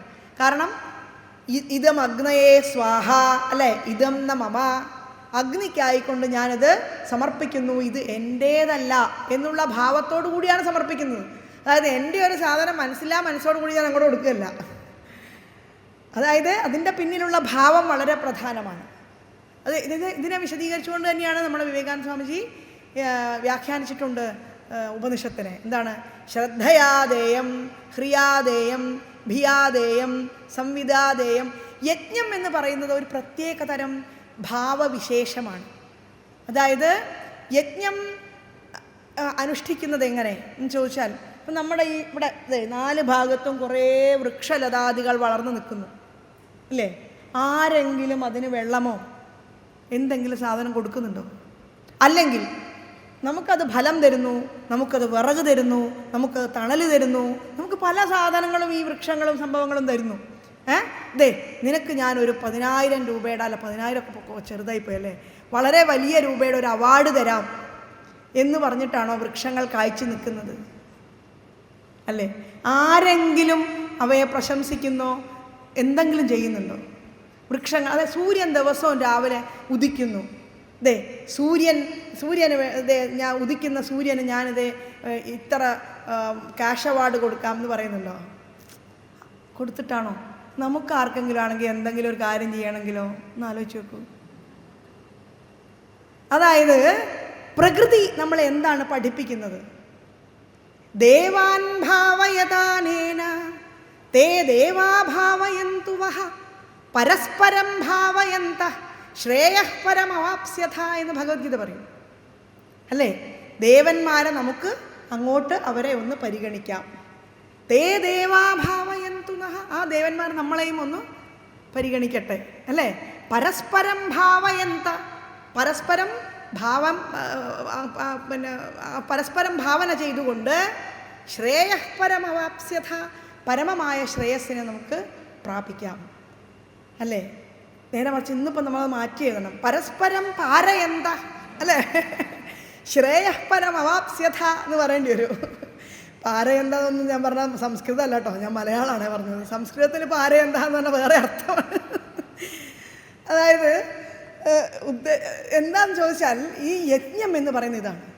പ്രകൃതി എന്ന് പറയുന്ന ഈ 4 ഭാഗത്തും നമ്മൾ ആസ്വദിക്കുന്ന ആരെങ്കിലും പറഞ്ഞിട്ടല്ല നമുക്ക് വായു ഇല്ലെങ്കിൽ, പ്രാണനില്ലെങ്കിൽ നമ്മൾ എങ്ങനെ ജീവിക്കും എന്ന് ആലോചിച്ച് നോക്കൂ. ആരെങ്കിലും പറഞ്ഞിട്ടാണോ മേഘങ്ങൾ വർഷിക്കുന്നത്? ആരെങ്കിലും പറഞ്ഞിട്ടാണോ സൂര്യൻ മേഘത്തെ നീരാവിയാക്കി കൊണ്ടുപോയി? അല്ലേ? കവി പറയും, എങ്ങും വെളിച്ചം വെളിച്ചം വെളിച്ചം, ഈ മണ്ണിൽ ആ വിണ്ണിൽ എൻ കണ്ണിൽ എൻ ജീവനിൽ എൻ്റെ സ്വപ്നങ്ങളിൽ എൻ ചുണ്ടിലൂയലാടുന്നൊരീണങ്ങളിൽ എൻ അങ്കണത്തിലും എൻ്റെ അടുപ്പിലും എൻ അയൽ വീട്ടിലും നേരിൻ്റെ ദാഹം തുടിക്കും ഇലകളിൽ ചേറിലും പൂവിടും ആത്മവിശുദ്ധിയിൽ എല്ലാ മനസ്സിലും എല്ലാ മുഖത്തും ഇങ്ങെല്ലാ മിഴിയിലും എല്ലാ മൊഴിയിലും എങ്ങ് മനുഷ്യൻ്റെ ചെത്തവും ശൂരുമുണ്ട് അങ്ങെങ്ങുമിങ്ങും വെളിച്ചം വെളിച്ചമെന്ന് ഉള്ളുനൊന്തെൻ്റെ ഈ പ്രാർത്ഥനയാകുന്ന വെള്ളപ്പിറാവിനെ ഞാൻ ഉയർത്തിയിടവേ നീ അതിലുയർക്കുന്നു സൂര്യ. അല്ലേ? നമ്മളൊന്ന് ആലോചിച്ച് നോക്കൂ, എന്തുകൊണ്ടാണ് സൂര്യൻ ഇങ്ങനെ എല്ലാത്തിലും വിടർന്ന് പ്രകാശിച്ച് നമുക്ക് ജീവനായി, നമുക്ക് ദാഹമായി, നമ്മുടെ എല്ലാമായി ഇങ്ങനെ തെളിഞ്ഞു നിൽക്കുന്നത്? ആരുടെയെങ്കിലും നിന്ദയോ പ്രശംസയോ പിടിച്ചു പറ്റിക്കൊണ്ടല്ല, മറിച്ച് അത് അതിൻ്റെ ധർമ്മമാണ്. അതതിൻ്റെ ധർമ്മമാണ്. ഈ ലോകത്തുള്ള സകല ജീവജാലങ്ങളും, മൃഗങ്ങളാകട്ടെ, പക്ഷികളാകട്ടെ, സസ്യലതാദികളാകട്ടെ, പ്രകൃതിയാകട്ടെ, ഓരോ വസ്തുക്കളും ഈ ലോകത്ത് അവയുടെ ധർമ്മം കൃത്യമായി നിറവേറ്റിക്കൊണ്ടേയിരിക്കുന്നു. ഇതിനൊക്കെ പ്രതിഫലം ആഗ്രഹിക്കുന്ന ഒരേ ഒരാൾക്കാർ ആരാണ്? മനുഷ്യൻ മാത്രമാണ്. എന്തെങ്കിലും പ്രതിഫലം കിട്ടിയിട്ടല്ല നമ്മളിതൊന്നും ചെയ്യുന്നത്, കിട്ടിയിട്ടാവരുത്. അത്തരം ഒരു ഭാവത്തെയാണ് എന്ത് പറയുന്നത്? യജ്ഞം എന്ന് പറയുന്നത്. യജ്ഞം എന്ന് പറഞ്ഞാൽ ഇതാണ് അർത്ഥം. അതായത് ഒന്നും പ്രതീക്ഷിക്കാതെ ഈ ലോകത്ത് നമ്മൾ അനുഷ്ഠിക്കേണ്ട കർമ്മങ്ങൾ, ഈശ്വരാർപ്പണമായി കർമ്മങ്ങൾ അനുഷ്ഠിക്കിൽ ഈശ്വരേച്ഛയാ വരും ഭോഗങ്ങൾ ഭുജിക്ക നീ. ചില ആൾക്കാർ വിചാരിക്കും, ഞാൻ ഇത്രയൊക്കെ ചെയ്തിട്ട് എനിക്ക് ഒന്നും കിട്ടുന്നില്ലല്ലോ, പോട്ടെ. അവിടെ ചിന്തിക്കാതിരിക്കാനുള്ള ഒരു മാനസികാവസ്ഥയെങ്കിലും നമുക്കുണ്ടാവുക എന്നുള്ളതാണ് ഏറ്റവും പ്രധാനം. അതായത് ഈ സാധനം നമ്മുടെ ചിന്തയിലേക്ക് വരാൻ പാടേയില്ല.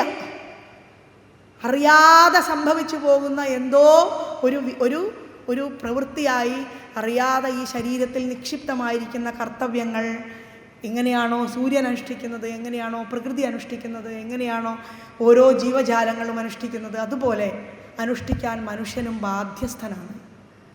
അപ്പം അതുകൊണ്ട് നമ്മുടെ മനസ്സിന് പ്രവൃത്തി കൊടുക്കാതെ ഇതനുഷ്ഠിച്ചാൽ തീർച്ചയായിട്ടും ഹൃദയത്തിൻ്റെ ഹൃദാകാശേ ചിദാദിത്യ സദ് ആഭാതി നിരന്തരം കഥം എന്താണ് ഉദയാസ്തമയോ നസ്ത കഥം സന്ധ്യാമുപാസ്മഹേ ചോദിക്കുക. അത് ഞാൻ പറഞ്ഞതല്ല, ഇത് നമ്മുടെ കുലശേഖരനാണെന്ന് തോന്നുന്നു, എനിക്ക് ഓർമ്മയില്ല ആരാന്ന്. കാക്കശ്ശേരിയാണോ? ആരാന്ന് എനിക്ക് കൃത്യമായിട്ട് ഓർമ്മയില്ല. എന്തായാലും കാക്കശ്ശേരി ഭട്ടതിരി ആണത്രേ. ഏതായാലും ഹൃദാകാശേ ചിദാദിത്യ, ഹൃത്താകുന്ന ആകാശത്തിൽ ചിത്താകുന്ന ആദിത്യൻ പ്രകാശിച്ചു കൊണ്ടിരിക്കുന്നു. സത് ആഭാതി, സത്തായിട്ടത് പ്രകാശിച്ചു കൊണ്ടേയിരിക്കുന്നു. ഉദയാസ്തമയവും നസ്ത, ഇതിൽ ഉദയവും ഇല്ല അസ്തമയവും ഇല്ല ഇതിനുള്ളിൽ. കഥം സന്ധ്യാമുപാസ്മഹേ, അങ്ങനെയുള്ളവർക്ക് സന്ധ്യോപാസനയൊന്നും വിഷയമല്ല. നമുക്കൊക്കെയാണ് സന്ധ്യോപാസന വിഷയമാകുന്നത്. സന്ധ്യോപാസന വിഷയമാകുന്നതിൽ കാരണം എന്താ? അവൻ ജീവിക്കുന്നത് ബ്രഹ്മസ്വരൂപമായിട്ടാണ്. മേൽപ്പത്തൂരൊക്കെ പറയുന്ന പോലെ ഉന്മാദീവ ഉദ്യദ്ധാസക്കദാചിത് കുഹചിതപിരുദൻ ക്വാപി ഗർജൻ പ്രഗായൻ ഉന്മാദീവ പ്രനൃത്യൻ നൈകുരു കരുണാം. അല്ലേ? ഉദ്യദ്ധാസക്കദാചിത്, ചിലപ്പോൾ അയാൾ പൊട്ടിച്ചിരിക്കും. കുഹചിതപിരുദൻ, ചിലപ്പോൾ അയാൾ നിലവിളിക്കും. ക്വാപി ഗർജൻ, ചിലപ്പോൾ ഉറക്ക ഗർജിക്കും. പ്രഗായൻ, ചിലപ്പോൾ ഉറക്ക പാട്ട് പാടും. ഉന്മാദീവ പ്രനൃത്യൻ, ഒരു ഉന്മത്തനായ ആളെ നൃത്തം ചെയ്യുന്നത് പോലെ അയാൾ ഇങ്ങനെ നൃത്തം ചെയ്യുന്നുണ്ടാവും. എന്താ കാരണം? ആനന്ദമാണേ. ഈ ആനന്ദമാണ് അയാൾ അനുഭവിക്കുന്നത്. ഉന്മാദീവ പ്രനൃത്യന്നൈ ഗുരു കരുണാം, അങ്ങനെയുള്ളൊരു കാരുണ്യം എനിക്ക് തരണമേ. അങ്ങനെയായ എന്താ? ലോകബാഹ്യശ്ചരേയം, ഈ ലോകത്തിൻ്റെ പുറത്തേക്ക് എനിക്ക് ചരിക്കാൻ സാധിക്കുമാറ് ഒരു ഉന്മത്തനെ പോലെ നൃത്തം ചെയ്യാൻ നമുക്ക് സാധിക്കുമോ? നമ്മുടെ ഈഗോ സമ്മതിക്കുമോ? ഇല്ല. ഈഗോ പ്രവർത്തിക്കാത്ത സന്ദർഭത്തിൽ മാത്രമേ ഈ പറയുന്ന അവസ്ഥാവിശേഷം മനുഷ്യൻ അനുഭവിക്കാൻ സാധിക്കുകയുള്ളൂ. അപ്പം അതുകൊണ്ട് അതാണ് എന്താ പറയണത്, യജ്ഞവീര്യായ, യജ്ഞഫല ദാതാവിനായിക്കൊണ്ട്. അതായത് യജ്ഞത്തിൻ്റെ ഫലം നമ്മൾ പ്രതീക്ഷിച്ചാലും ഇല്ലെങ്കിലും ഇങ്ങനെ ചെയ്യുന്ന പ്രവൃത്തിയുടെ ഫലം അനുഭവിക്കുക തന്നെ ചെയ്യും. യജ്ഞഫലദാതാവിനായിക്കൊണ്ട് നമസ്കാരം. വയസ്സേ ഉതതേ നമഃ, വയസ്സേ കാലസ്വരൂപനായിരിക്കുന്ന അങ്ങയ്ക്ക് എൻ്റെ നമസ്കാരം. പിന്നെയോ അസ്തചക്രായ നമഃ, ചക്രത്തെ പ്രക്ഷേപിക്കുന്ന അങ്ങയ്ക്ക് എൻ്റെ നമസ്കാരം. ചക്രത്തെ പ്രക്ഷേപിക്കുക എന്നൊക്കെ പറഞ്ഞാൽ നമ്മൾ സുദർശന ചക്രട്ട് ഇങ്ങനെ കറക്കുക അല്ലേ, അങ്ങനെ എടുത്തോളൂ കഥ വെച്ച് നോക്കുമ്പോൾ. പക്ഷേ അതിനൊക്കെ അപ്പുറത്തൊരു സാധനമുണ്ട്. എന്താണെന്നറിയോ? സാർദ്ധം തേന പ്രതീചീം ദിശമതിജവിന സ്യന്ദനേനാഭിയാതോ ലോകാലോകം വ്യതീത തിമിരഭരമഥോ ചക്രധാംനാ നിരുന്ധൻ ചക്രാംശുക്ലിഷ്ടദൃഷ്ടിം സ്ഥിതമഥ വിജയം പശ്യ പശ്യേതി വാരാംപാരേ ത്വം പ്രാദദർശ കിമപി ഹി തമസാം ദൂരദൂരം പദം തേ. മേൽപ്പത്തൂർ പറയും. എന്താ അതിൻ്റെ അർത്ഥം എന്ന് വെച്ചാൽ, അർജുനൻ അങ്ങോട്ട് എടുത്തു ചാടി, നമ്മളൊക്കെ ചാടുന്നത് പോലെ. എന്താ ചെയ്തത്? ഞാൻ ഈ ബ്രാഹ്മണൻ്റെ കുട്ടികളെ സംരക്ഷിച്ചേ ഇരിക്കുള്ളൂ. ഞാൻ ഭഗവാനെ ഓർത്തതുപോലുമില്ല, ആലോചിച്ചേ പോലുമില്ല. ആരാന്ന് നോക്കണം. സഖാവാണ്, പ്രിയ സുഹൃത്താണ്, വഴികാട്ടിയാണ്, കൂടെ നടക്കുന്ന ആളാണ്, ഏതു നേരവും കൂടെയുള്ള ആളാണ്. എന്നിട്ട് പോലും എന്തുണ്ടായില്ല? ഓർമ്മ വന്നില്ല. തൽക്കാല സമയത്ത് ഓർമ്മ വന്നില്ല. അപ്പം അതുകൊണ്ട് എന്തുണ്ടായി? എടുത്തങ്ങോട്ട് ചാടിക്കഴിഞ്ഞപ്പോൾ ഞാൻ എന്തായാലും അങ്ങയുടെ മക്കളെ ഞാൻ രക്ഷിച്ചേ അടങ്ങും. ആരെയാ വെല്ലുവിളിച്ചത്? മൃത്യുവിനെ വെല്ലുവിളിച്ചു അല്ലേ? ഭഗവാനെ വെല്ലുവിളിച്ചിട്ട് ഞാൻ ഇതന്നെ നമുക്കൊക്കെ പ്രശ്നമേ, ഞാൻ ഇത് ചെയ്തേയിരിക്കുള്ളൂ അല്ലേ? നമ്മൾ ഓരോന്ന് സങ്കല്പിച്ച് അങ്ങോട്ട് ചെയ്യാൻ പുറപ്പെടും. ഈ ചെയ്തേയിരിക്കുള്ളൂ എന്ന് പറഞ്ഞാൽ അങ്ങോട്ട് പുറപ്പെട്ടു. അവസാനം എന്തുണ്ടായി? അതും കൊണ്ടുപോയി, കുട്ടി മരിച്ചുപോയി. അപ്പം പിന്നെ എന്താ വഴി? ഇതിൽ ഞാനിന് പിന്നെ ഒരു വഴിയേ ഉള്ളൂ. എന്താണ്? ആത്മഹത്യ. ഇത് തന്നെ നമ്മളെ കുട്ടികളൊക്കെ ചെയ്യുന്നത് അത് തന്നെ. കാരണം ഈ ഞാൻ എന്ന് പറയുന്ന സാധനത്തിന് പിന്നെ ഒരു വഴിയേ ഉള്ളൂ, ആത്മഹത്യക്ക് അങ്ങോട്ട് പുറപ്പെട്ടു. ഉടനെ എന്താണ്? തേഷാമഹം സമുദ്ധർത്ത അല്ലേ? ഏതോ ഒരു സമയത്ത് ഭഗവാനെ കൊണ്ടു നടന്നൊരു മനുഷ്യനല്ലേ എന്തൊക്കെ പറഞ്ഞാലും. അപ്പം അതുകൊണ്ട് പുറത്ത് പോയിട്ട് ഇങ്ങോട്ട് തട്ടി അല്ലേ?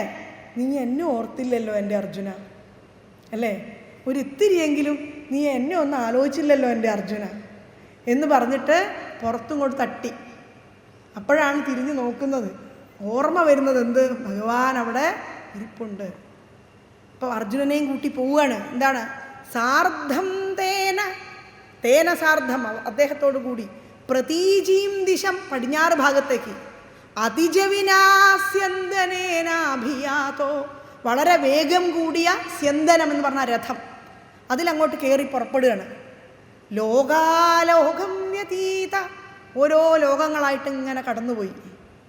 എന്നിട്ടോ പക്ഷെ ലോകം കടന്നു പോകാൻ എളുപ്പപ്പണിയാണോ? ആലോചിച്ച് നോക്കൂ. തിമിരഭരമഥോ, ഈ ലോകത്തിലൊക്കെ എന്തുണ്ട്? ഇരുട്ടിങ്ങനെ കുത്തി ഇരുട്ടാണ്. ഈ തിമിരത്തെ, അതായത് നമ്മളുടെ കണ്ണുകളുടെ കാഴ്ചയെ ഇല്ലാതെയാക്കുന്ന ആ തിമിരത്തെ, അല്ലേ? ചക്രധാംനാ നിരുന്ധൻ, ചക്രത്തിൻ്റെ പ്രകാശം കൊണ്ട് നിരോധിച്ചിട്ട്, ചക്രധാംനാ നിരുന്ധൻ. അർജുനൻ എന്താ? ഒന്നും കാണാൻ പറ്റുന്നില്ല. ഈ ചക്രത്തിൻ്റെ അടുത്തേക്ക് നോക്കാനും പറ്റുന്നില്ല, കണ്ണടച്ചിങ്ങനെ ഇരിക്കുകയാണ്. ചക്രധാംനാ നിരുന്ധൻ, ഈ ചക്രത്തിൻ്റെ പ്രകാശം കൊണ്ട് ഈ 14 കോടി ലോകത്തുമുള്ള ഈ ഇരുട്ടിനെ അങ്ങോട്ട് എന്താ പറയുക, കീറി മുറിച്ചുകൊണ്ട്, തൻ്റെ ചക്രത്തിൻ്റെ പ്രകാശം കൊണ്ട് ഇതിനെ മുഴുവൻ കീറി മുറിച്ചുകൊണ്ട്, ചക്രാം ശുക്ലിഷ്ടദൃഷ്ടിം സ്ഥിതമധ വിജയം, ഈ ചക്രത്തിൻ്റെ പ്രകാശത്തിൽ, അംശു എന്ന് പറഞ്ഞ പ്രകാശമാണ്, ചക്രത്തിൻ്റെ അംശുവിൽ ക്ലിഷ്ടദൃഷ്ടിം, നേരെ നോക്കാൻ പറ്റുന്നില്ല, വളരെ ക്ലേശിച്ചുകൊണ്ട് നോക്കിക്കൊണ്ടിരിക്കുന്ന അർജുനനോട് ക്ലിഷ്ടദൃഷ്ടിം സ്ഥിതമധ വിജയം പശ്യേതി, ദോ നോക്കൂ എന്ന് പറഞ്ഞ് ദൂരത്തേക്ക് കാണിച്ചു കൊടുക്കുകയാണ്. വാരാം പാരേ ത്വം പ്രാദദർശ, ഒരുപാട് ദൂരത്തേക്ക് അങ്ങ് കാണിച്ചു കൊടുത്തു. എന്താണ് കാണിച്ചു കൊടുത്തത്? ദൂരദൂരം പദം തേ, അതിനുപയോഗിക്കുന്ന സാധനമാണ് എന്ത്? ഈ ചക്രം എന്ന് പറയുന്നത്, അല്ലേ? ഒരുപാട് ദൂരത്തിരിക്കുന്ന അങ്ങയുടെ ആ സ്ഥാനത്തെ, അല്ലേ? അവിടെ കണ്ടത് എന്താണ്? തത്രാസീനം ഭുജംഗാധിപശയനതലേ ദിവ്യഭൂഷായുധാദ്യൈരാവീതം പീതചേലം പ്രതിനവജലധശ്യാമളം ശ്രീമദംഗം മൂർത്തീനാമീശിതാരം പരമിഹ തിസൃണാം ഏകമർത്ഥം ശ്രുതീനാം ത്വാമേവ ത്വം പരാത്മൻ പ്രിയസഖസഹിതോ നേമിധ ക്ഷേമരൂപം.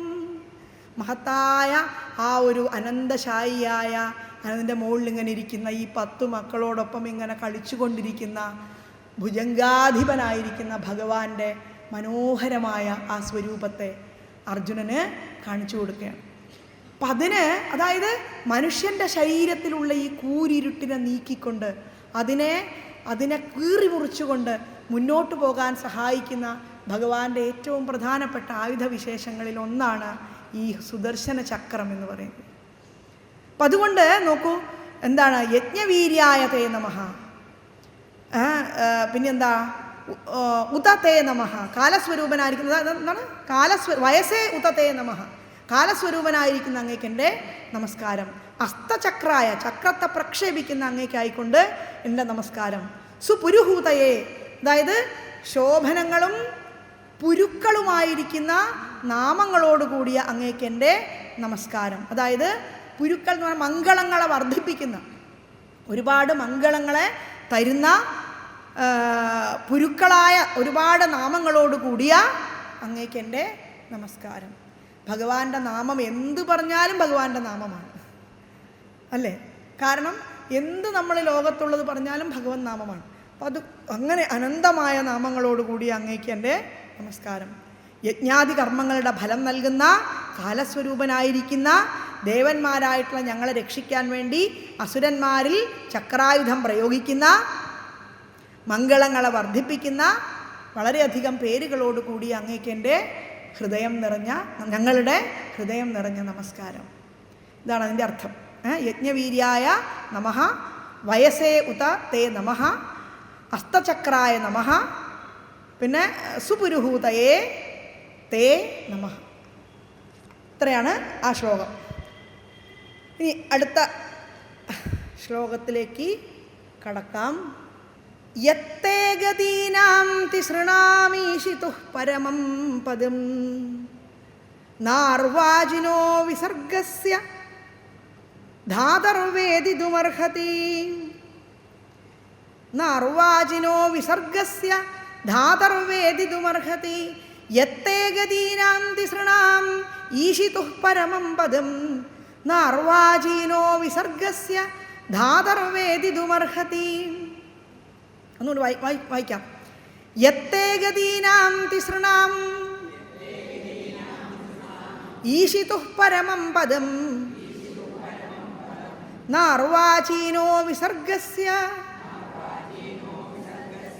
ധാതർവേദിതുമർഹതി. യത്തേ ഗതീനാം തിസൃണാം ഈശിതുഃ പരമം പദം നാർവാചീനോ വിസർഗസ്യ ധാതർവേദിതുമർഹതി. എങ്ങനെയാണ് പദച്ഛേദം നോക്കാം. യത് തേ ഗതീനാം തിസൃണാം ഈശിതുഃ പരമം പദം ന അർവാചീനഃ വിസർഗസ്യ ധാതഃ വേദിതും അർഹതി. ഒന്നും കൂടി പറയാം. യത് തേ ഗതീനാം തിസൃണാം ഈശിതുഃ പരമം പദം ന അർവാചീനഃ വിസർഗസ്യ ധാതഃ വേദിതും അർഹതി. അങ്ങനെയാണ് പദച്ഛേദം. എങ്ങനെയാണ്? വേദിതും ന അർഹതി, അറിയാൻ അർഹനല്ല. എന്താണ്? തിസൃണാം ഗതീനാം ധാതഃ, അതായത് 3 ഗതികളുടെ സൃഷ്ടാവായിട്ടുള്ളവനെ, 3 ഗതികളുടെ സ്രഷ്ടാവായിട്ടുള്ളവനെ. അതായത് 3 ഗതി എന്ന് പറഞ്ഞാൽ ജീവന്മാർക്ക് ഉള്ള ദേവൻ, മനുഷ്യൻ, തിര്യക്, ഈ യോനികളിലുള്ള ജനനം, ഇതാണ് 3 ഗതി. ദേവ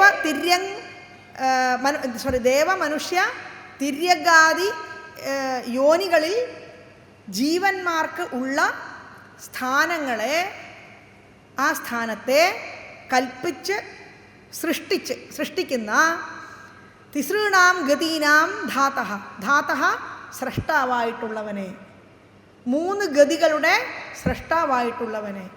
നമ്മൾ ഈ ജന്മം മനുഷ്യജന്മമാണെന്ന് വിചാരിച്ചിട്ട് അടുത്ത ജന്മം, ഈ ജന്മം ചെയ്യുന്ന പ്രവൃത്തി സിംഹത്തിൻ്റെ ആണെങ്കിൽ തീർച്ചയായിട്ടും സിംഹത്തിൻ്റെ വായെ കയറി ജനിക്കും. ഒരു രക്ഷയില്ല. പിന്നെ ഒരു മനുഷ്യജന്മം കിട്ടണമെങ്കിൽ എത്ര ജന്മാന്തരങ്ങൾ കഴിയണമെന്നറിയില്ല. അതുകൊണ്ട് മനുഷ്യജന്മം എന്ന് പറയുന്നത് ഇതേപ്പറ്റി ചിന്തിക്കാനും ഇതിനെപ്പറ്റി ആലോചിക്കാനും ഇത് ഒക്കെ നമുക്ക് തന്നിട്ടുള്ള ഒരു ചാൻസാണ്. വേണമെങ്കിൽ ഉപയോഗപ്പെടുത്താം എന്നുള്ളതാണ്. ഈ ജന്മം വേണമെങ്കിൽ, നമുക്ക് ആവശ്യമെങ്കിൽ, ബിസിനസ്സിൽ പണം മുടക്കുന്നത് പോലെയല്ല ഇതിൻ്റെ നേരെയുള്ള ചിന്ത എന്ന് പറയുന്നത്. ബിസിനസ്സിൽ പണം മുടക്കിയാൽ ചിലപ്പോൾ നഷ്ടപ്പെടും, ചിലപ്പോൾ രക്ഷപ്പെടും, അല്ലേ? പക്ഷെ ഇതിൻ്റെ നേരെ ഒരു ചിന്ത മനസ്സിൽ എവിടെയെങ്കിലും ഉദിച്ചിട്ടുണ്ടെങ്കിൽ ജന്മാന്തരങ്ങളിലേക്ക് അത് സംക്രമിക്കുക തന്നെ ചെയ്യും.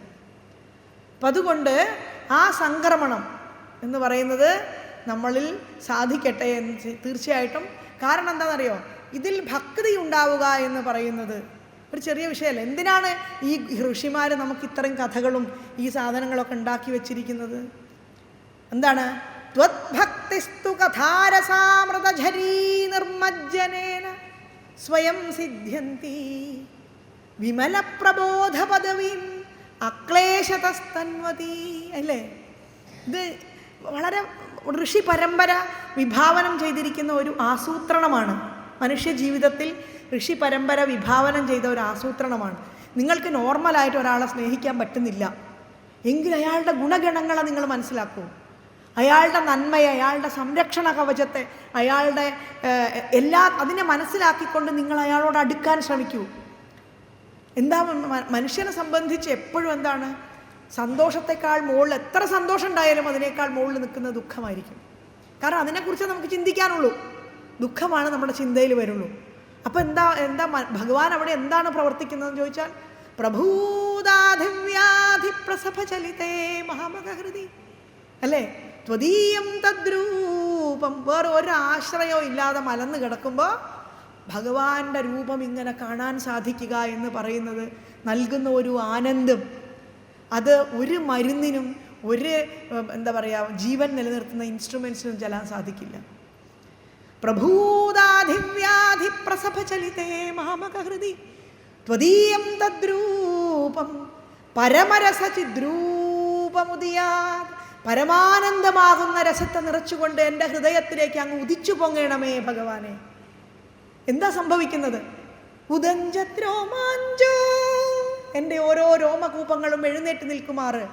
ഗളിത ബഹുഹർഷാശ്രുനിവഹോ, കണ്ണിൽ നിന്ന് കണ്ണുനീര് ധാരധാരയായിട്ട് പ്രവഹിക്കുമാറ്. അപ്പം എന്താ സംഭവിക്കുന്നത്? യഥാവിസ്മര്യാസം, എനിക്ക് മറക്കാൻ സാധിക്കും. എന്താണ്? ദുരുപശമ പീഡാപരിഭവൻ, ഒരിക്കലും മറക്കാൻ സാധിക്കാത്ത എൻ്റെ എല്ലാ പീഡാപരിഭവങ്ങളെയും മറക്കാൻ സാധിക്കുമാറ് എൻ്റെ ഹൃദയത്തിലേക്ക് അങ്ങ് ഉദിച്ചു പൊങ്ങണമേ ഭഗവാൻ. അതാണ് ഈ ഋഷി പരമ്പര നമുക്ക് തരുന്ന ഏറ്റവും വലിയ ദാനം എന്ന് പറയുന്നത്. അത് അനുഭവിക്കാൻ ഒരു മൃഗത്തിന് സാധിക്കുമോ? ഒരു പക്ഷിക്ക് സാധിക്കുമോ? ഇല്ല. നമ്മളോട് സന്ധ്യയ്ക്ക് അച്ഛനമ്മമാർ ഉറക്ക നാമം ജപിക്കാൻ പറയും. എന്തിനാ? ഈ പുറത്തുള്ള വൃക്ഷങ്ങളും സംഗതികളും അത് കേൾക്കട്ടെ, ഇല്ലേ? പറയാറുണ്ടോ? അതായത് ഉറക്ക നാമം ജപിക്കുന്ന നമ്മൾ നാമം ജപിച്ചിട്ട് വേണം അവയ്ക്ക് മോക്ഷം കിട്ടാൻ.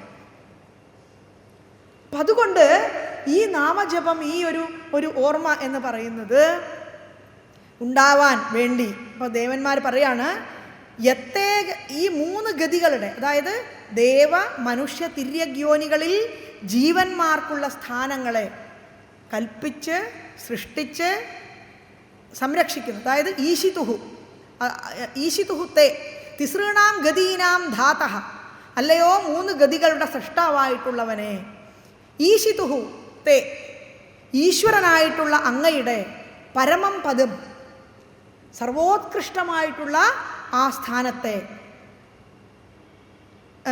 വിസർഗസ്യ അർവാചീനഃ, ആ സ്ഥാനത്ത്, അതായത് സൃഷ്ടിക്ക് ശേഷമുണ്ടായവൻ ആണല്ലോ നമ്മളൊക്കെ, അല്ലേ?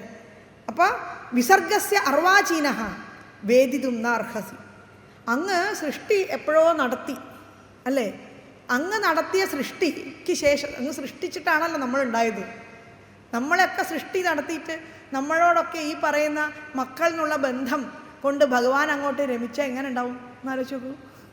നമ്മളെ മക്കളോടുള്ള അതേ ഒരു വികാരം ഭഗവാന് നമ്മളോട് അങ്ങോട്ട് ഉണ്ടാവുകയാണ് എന്നാലോചിച്ച് നോക്കൂ. സ്വൈര്യം ഉണ്ടാവും പിന്നെ. അപ്പം അതുകൊണ്ട് ആ ഒരു ബന്ധം എന്ന് പറയുന്നത് എന്താണെന്ന് പഠിപ്പിച്ചു തരികയാണ്. അതായത് ദേവ തിര്യ മനുഷ്യ, ഇത് മനുഷ്യന് മാത്രമല്ലേ, ലോകത്തുള്ള സകല ജീവജാലങ്ങളെയും സൃഷ്ടിച്ച് രക്ഷിച്ച് സംഹരിക്കുന്ന ഭഗവാന് നമുക്ക് നമ്മളുടെ മക്കളോടുള്ള വിചാരങ്ങൾ ഉണ്ടായിക്കഴിഞ്ഞാൽ തീർന്നു കഥ, അല്ലേ? ഭഗവാൻ പിന്നെ നമ്മൾ അദ്ദേഹത്തെ ഭഗവാൻ എന്ന് പറയേണ്ട ആവശ്യമില്ല. അപ്പം അതുകൊണ്ട് ഇങ്ങനെ ഒരു ഈശ്വരനായിട്ടുള്ള അങ്ങയുടെ സർവോത്കൃഷ്ടമായിട്ടുള്ള പദം, പരമം പദം, വിസർഗസ്യ അർവാചീനഃ, അതായത് സൃഷ്ടിക്ക്, വിസർഗ എന്ന് പറഞ്ഞാൽ സൃഷ്ടിയാണ്, വിസർഗസ്യ അർവാചീനഃ എന്ന് പറഞ്ഞാൽ സൃഷ്ടിക്ക് ശേഷം ഉണ്ടായിട്ടുള്ളവൻ വേദിതും ന അർഹതി, ഞങ്ങൾക്കറിയാൻ സാധിക്കില്ല. അപ്പം അതുകൊണ്ട് ഈ 3 എല്ലാ സാധനങ്ങളെയും സൃഷ്ടിച്ചിട്ടുള്ളവനെ, അങ്ങയുടെ ഉത്കൃഷ്ടമായ ആ സ്ഥാനത്തെ ഞങ്ങൾക്കറിയാൻ സാധിക്കുന്നില്ല. ആരാ പറയണം നോക്കണം? മനുഷ്യനല്ലേ പറയുന്നത്. ആരാണ്? ദേവന്മാരാണ്. അവർ നമ്മളെക്കാളും എത്ര മുകളിലാണെന്ന് ആലോചിച്ച് നോക്കും. മനുഷ്യൻ്റെ എത്രായിരം കൊല്ലങ്ങളോ ആണ് ദേവൻ്റെ ഒരു ദിവസം, അല്ലേ? ദേവൻ, അതായത് നമ്മുടെ പിതൃക്കൾ, ഇവരൊക്കെ നമ്മളെക്കാളും മുകളിലാണ്. മനുഷ്യൻ്റെ മുകളിലാണ് പിതൃക്കളും ദേവന്മാരും ഒക്കെ. എന്തുകൊണ്ടാണ് നമ്മൾ ശ്രാദ്ധം വർഷത്തിൽ ഒരിക്കൽ കൂട്ടുന്നത്? നമ്മൾ ഓരോ വർഷവും ശ്രാദ്ധം കൂട്ടുമ്പോൾ അവരുടെ ഒരു ദിവസമാണ്, ദിവസവും ഭക്ഷണം കിട്ടുകയാണ് അവർക്ക്. നമ്മൾ ശ്രാദ്ധം കൂട്ടാതിരിക്കുമ്പോൾ അവർക്ക് ആ ഭക്ഷണം മുടങ്ങും. അതുകൊണ്ടാണ് ഭക്ഷണം കൊടുക്കണം, നമ്മുടെ ധർമ്മമാണ് ജീവിച്ചിരിക്കുന്നിടത്തോളം എന്ന് പറയുന്നത്. അപ്പം അതുകൊണ്ട് പിതൃക്കളായാലും ദേവന്മാരായാലും ഒക്കെ മനുഷ്യൻ്റെ എത്രയോ മുകളിലുള്ളവരാണ്. അവർ പറയാണ് എന്ത്? അങ്ങയുടെ സ്ഥാനത്തെ മനസ്സിലാക്കാൻ ഞങ്ങൾക്ക് സാധിക്കുന്നില്ല. തീർച്ചയായിട്ടും സാധിക്കുന്നില്ല. കാരണം അതുകൊണ്ടാണല്ലോ അപ്പോൾ വൃത്രാസുരനെയും പേടിച്ചിപ്പോൾ ഓടി വന്നത്, അല്ലേ? പേടി എന്ന് പറയുന്നത് എപ്പോഴാണ് ഉണ്ടാവുന്നത്? ഭീതിർനാമദ്വിതീയാത് ഭവതി നനു മനഃകൽപ്പിതം ച ദ്വിതീയം, അല്ലേ? ദ്വിതീയം എന്ന് പറയുന്ന ഒന്ന് ഉണ്ടാകുമ്പോഴാണ്, രണ്ടാമതൊന്നുണ്ട് എന്ന് തോന്നലിൽ നിന്നാണ് ഭീതി ഉണ്ടാകുന്നത്. അല്ലാത്തവൻ എന്ത് ഭീതി അല്ലേ? ആലോചിച്ച് നോക്കൂ. നമുക്ക് രണ്ടാമതൊരാൾ ഒരു സംഗതി നമ്മളെ എന്തെങ്കിലും ചെയ്യാനുണ്ട് എന്ന് തോന്നുന്നുണ്ടെങ്കിലേ ഭീതിയുള്ളൂ. രണ്ടാമതൊരാളില്ലെങ്കിൽ എന്ത് ഭീതി? അതാണ് പ്രഹ്ലാദൻ പോയിട്ട് അച്ഛൻ്റെ മുമ്പിൽ നിന്നു കൊടുത്തത്. നിങ്ങളോ അല്ല, സംരക്ഷിക്കേണ്ടത് ആരാണ്? കുട്ടിയെ സംരക്ഷിക്കേണ്ടത് പിതാശൃണ്വൻ ബാലപ്രകരമഖിലം സ്തുതിപരം. ഞാൻ കഴിഞ്ഞ ആവശ്യം പറഞ്ഞു തോന്നുന്നത്. ഋഷാന്ധപ്രാഹൈനം കുലഹതക കസ്തേ ബലമിതി, അല്ലേ? കുലത്തിനെ നശിപ്പിക്കാനായിട്ട് പറഞ്ഞവനെ നീ എന്ത് വിചാരിച്ചിട്ടാ എൻ്റെ മുമ്പിൽ നിന്നിട്ട് ഇങ്ങനെ ഭഗവാനെ ഭഗവാനെ എന്ന് പറഞ്ഞുകൊണ്ടിരിക്കുന്നത്? പിതാശൃണ്വൻ ബാലപ്രകരമഖിലം സ്തുതിപരം. അങ്ങയുടെ സ്തുതിപരമായിട്ടുള്ള ഈ ബാലപ്രകരം കേട്ടപ്പോൾ, അച്ഛൻ കേട്ടപ്പോൾ എന്താ ഉണ്ടായത്? കുലഹതക, കുലത്തിനെ നശിപ്പിക്കാനായിട്ടുണ്ടായിട്ടുള്ളവനെ കസ്തേ ബലമിതി, നിനക്ക് എന്താണ് ബലം? ഇപ്പൊ കുട്ടി എന്താ പറയണത്? ബലം മേ വൈകുണ്ഠ, എനിക്ക് ബലം എന്ന് പറയുന്നത് എന്താണ്? വൈകുണ്ഠമാണ്. തവച, അങ്ങേക്കും ബലം അത് തന്നെയാണ്. അതിൻ്റെ അപ്പുറത്തേക്കുള്ള ബലമൊന്നും അങ്ങേക്കും ഇല്ല. തവച ജഗതാം ജാപി സബലം, ഈ ലോകത്തിൻ്റെയും ബലം അത് തന്നെയാണ്. സയേവ ത്രൈലോക്യം സകലമിതി, അവൻ തന്നെയാണ് ഈ ലോകത്ത് മുഴുവൻ നിറഞ്ഞിരിക്കുന്നത്. ഇതി ധീരോയമഗതി എന്ന് വളരെ ധീരതയോടുകൂടി ഈ ധൈര്യം എവിടെ നിന്ന് ഉറഞ്ഞു പൊങ്ങുന്നതാണ്? ആത്മാവിൽ നിന്ന് ഉയർന്നു പൊങ്ങുന്നതാണ്. അത് ദേഹബലമോ ധനബലമോ രാഷ്ട്രീയ അധികാര ബലമോ അല്ലെങ്കിൽ വേറെ എന്തെങ്കിലും പൊസിഷനോ പദവിയോ കൊണ്ടുള്ള ബലമോ അല്ല, മറിച്ച് അതിന് ആത്മബലം എന്ന് പറയും.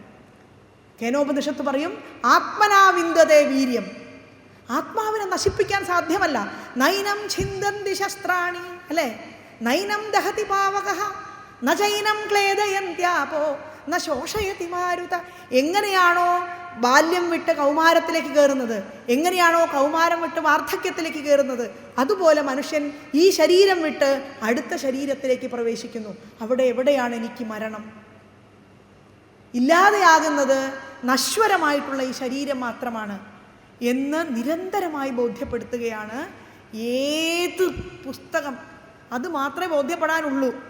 ഏത് സ്തുതി വായിച്ചാലും, ഏത് സാധനം വായിച്ചാലും, ഉപനിഷത്ത് പഠിച്ചാലും, വേദം പഠിച്ചാലും, മഹാഭാരതം പഠിച്ചാലും, രാമായണം പഠിച്ചാലും ഇതേ ഉള്ളൂ പഠിക്കാൻ.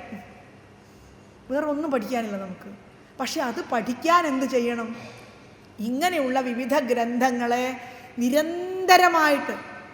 നിരന്തരമായി ആലോചന ചെയ്ത് നമ്മളുടെ മനസ്സിൽ അത് ഉറപ്പിക്കുകയും ഏതു നേരവും മനസ്സിലേക്ക് ഭഗവാനേന്ന് വിളിക്കാനുള്ള ഒരു ചിന്ത കയറി വരാനുള്ള ഒരു സംഗതി, അതായത് എന്തൊക്കെ ലോക വ്യവഹാരത്തിൽ ഇടപെടുമ്പോഴും ഹൃദയത്തിൻ്റെ ഉള്ളിൽ ഈ ഭഗവൻ മന്ത്രം നിരന്തരമായിട്ട് ജ്വലിച്ചു കൊണ്ടിരിക്കുന്ന ഒരു വ്യക്തിയെ സംബന്ധിച്ച് അയാൾ കയറിക്കൊണ്ടിരിക്കുന്നത് ഈ പറയുന്ന മാർഗപാതയിലേക്ക് തന്നെയാണ് എന്ന് ഉറപ്പാണ്. അയാളുടെ ഹൃദയത്തിൽ നിന്ന് ഒരിക്കലും അസൂയയോ കുശുമ്പോ കുനുഷ്ടോ മറ്റൊരാളുടെ നേരെയുള്ള ഏതെങ്കിലും തരത്തിലുള്ള അധാർമിക പ്രവൃത്തിയോ വരികയില്ല. അത് ചെയ്യാൻ അയാൾക്ക് സാധിക്കുകയില്ല. ധാർമ്മികതയിൽ നിന്ന് ഉയർന്നു പൊങ്ങുന്ന ഒരു ഹൃദയദാർഢ്യമുണ്ട്. അത് മാത്രമേ അയാളിൽ സഞ്ചരിക്കുകയുള്ളൂ, അയാളിൽ സംവേശിക്കുകയുള്ളൂ. ജീവിതത്തിലെ ഏത് പ്രവൃത്തിയും അയാൾക്ക് ഈശ്വരമയമായിരിക്കും, ഈശ്വരപൂർണമായിട്ട്. അതായത് രാമായണം പറയും എന്താണ്, എൻ്റെ ഈ ഒരു സംഗതിക്ക് കാരണം മന്ധരയല്ല കൈകേയല്ല എന്ന് ഗുഹനോട് പറയും. എന്താണ്? വൃക്ഷമൂലേ കിടക്കുന്നതു കണ്ടതാ. എന്താണ്? ഈ രാമൻ ഈ വൃക്ഷത്തിൻ്റെ എവിടെ കഴിയേണ്ട കുമാരനാ, കൊട്ടാരത്ത് കഴിയേണ്ട കുമാരൻ ഈ വൃക്ഷത്തിൻ്റെ ചോട്ടിൽ കിടക്കുന്നത് കണ്ടപ്പോൾ ഗുഹൻ പറയും ലക്ഷ്മണനോട്, എന്താ പറയുക, ഈ നോക്കൂ മന്ധരയല്ലേ അല്ലെങ്കിൽ കൈകേയി അല്ലേ ഈ മാതിരി കിടക്കേണ്ടി വരുത്താനുള്ള കാരണം? ഒരിക്കലുമല്ല. നമുക്കുണ്ടാകുന്ന ഒരു ദോഷത്തിൻ്റെയും കാരണം മറ്റൊരാളിലേക്ക് ആരോപിക്കേണ്ടതില്ല. മന്ധരയല്ല കൈകേയല്ല വേറൊരാളും അല്ല, സംഗതി ഒന്നുമല്ല. എന്താണ്? നമ്മൾ തന്നെയാണ്. You are the creator of your own destiny. തീർച്ചയായിട്ടും നമ്മൾ ഇന്ന് അനുഭവിക്കുന്ന ഓരോ സംഗതികളും നമ്മൾ സ്വയം ഉണ്ടാക്കിയതാണ്. അതിൽ മറ്റൊരാൾക്കും പങ്കില്ല. അച്ഛനമ്മമാരുടെ ഏത് അച്ഛനമ്മമാരുടെ സന്താനങ്ങളായിട്ട് നമ്മൾ ജനിക്കണം എന്നതുവരെ നമ്മളുണ്ടാക്കിയ ക്വാളിഫിക്കേഷൻ അനുസരിച്ചാണ്. അപ്പം അതുകൊണ്ട് ഈ ഒരു സംഗതി ഏതു നേരവും കായേന മനസാ വാച ഇന്ദ്രിയൈഹി കർമ്മം ചെയ്യുമ്പോൾ ഈശ്വരനേക്കുള്ള ഒരു അല്പമെങ്കിലും ഒരു സംഗതി നമ്മുടെ ഉള്ളിൽ നിന്ന് ഉയർന്നു പൊങ്ങുന്നുവെങ്കിൽ അത് മാത്രമാണ് ഒരു മനുഷ്യജന്മത്തിൻ്റെ സാഫല്യം എന്ന് പറയുന്നത്. മെല്ലെ എന്ത് ചെയ്യുന്നറിയോ? കർമ്മവാസന ക്ഷയിച്ചു തുടങ്ങും. കർമ്മവാസനകൾ ക്ഷയിച്ചു തുടങ്ങുമ്പോൾ ഈശ്വരാഭിമുഖമായി നമ്മളുടെ ഹൃദയം പ്രവർത്തിച്ചു തുടങ്ങും. ഇതിപ്പോൾ എന്താ സംഭവിക്കുന്നത് പൊതുവേ എന്ന് ചോദിച്ചാൽ, ഭാഗവതം വായിക്കാൻ 4 വാക്ക് കൂട്ടി നമുക്ക് നന്നായിട്ട് വായിക്കാൻ പറ്റിയ, ഞാൻ വായിക്കുന്നത് പോലെ ഈ ലോകത്ത് ഒരൊറ്റൊരുത്തനും വായിക്കുന്നില്ല എന്നുള്ള തോന്നൽ. അങ്ങനെ ഭാഗവതം വായിച്ചിട്ട് എന്താ കാര്യം?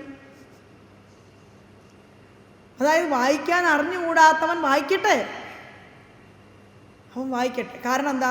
ഹൃദയത്തിൽ എന്ത് വേണം? പക്ഷേ ഈശ്വരൻ വേണം. ഹൃദയത്തിൽ ഈശ്വരൻ ഉള്ളതോട് കൂടിയാണ് ഈ തെറ്റ് മൊത്തം വായിക്കുന്നതെങ്കിൽ പോലും അത് ഒരു വിഷയമായിട്ട് വരികയില്ല.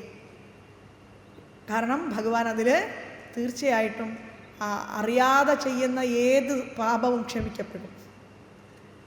എന്നുവെച്ചാൽ യോ ഹ്യജാനൻ ബ്രാഹ്മണം വാ ഹന്യാത് സുരാം വാ പിബേത് സോപിമന്യേ പതിതഃ സ്യാതെന്ന് ഉപനിഷത്തിൽ വ്യാഖ്യാനം. അതായത് അറിഞ്ഞുകൂടാണ്ട് ഒരാളെ കൊന്നുപോയി, അല്ലെങ്കിൽ കള്ള് കുടിച്ചിങ്ങനെ മത്താടി നടന്നു, അതിൻ്റെ ഫലം അവൻ അനുഭവിക്കാതെ പോവില്ല, ഉറപ്പായിട്ടും പോവില്ല.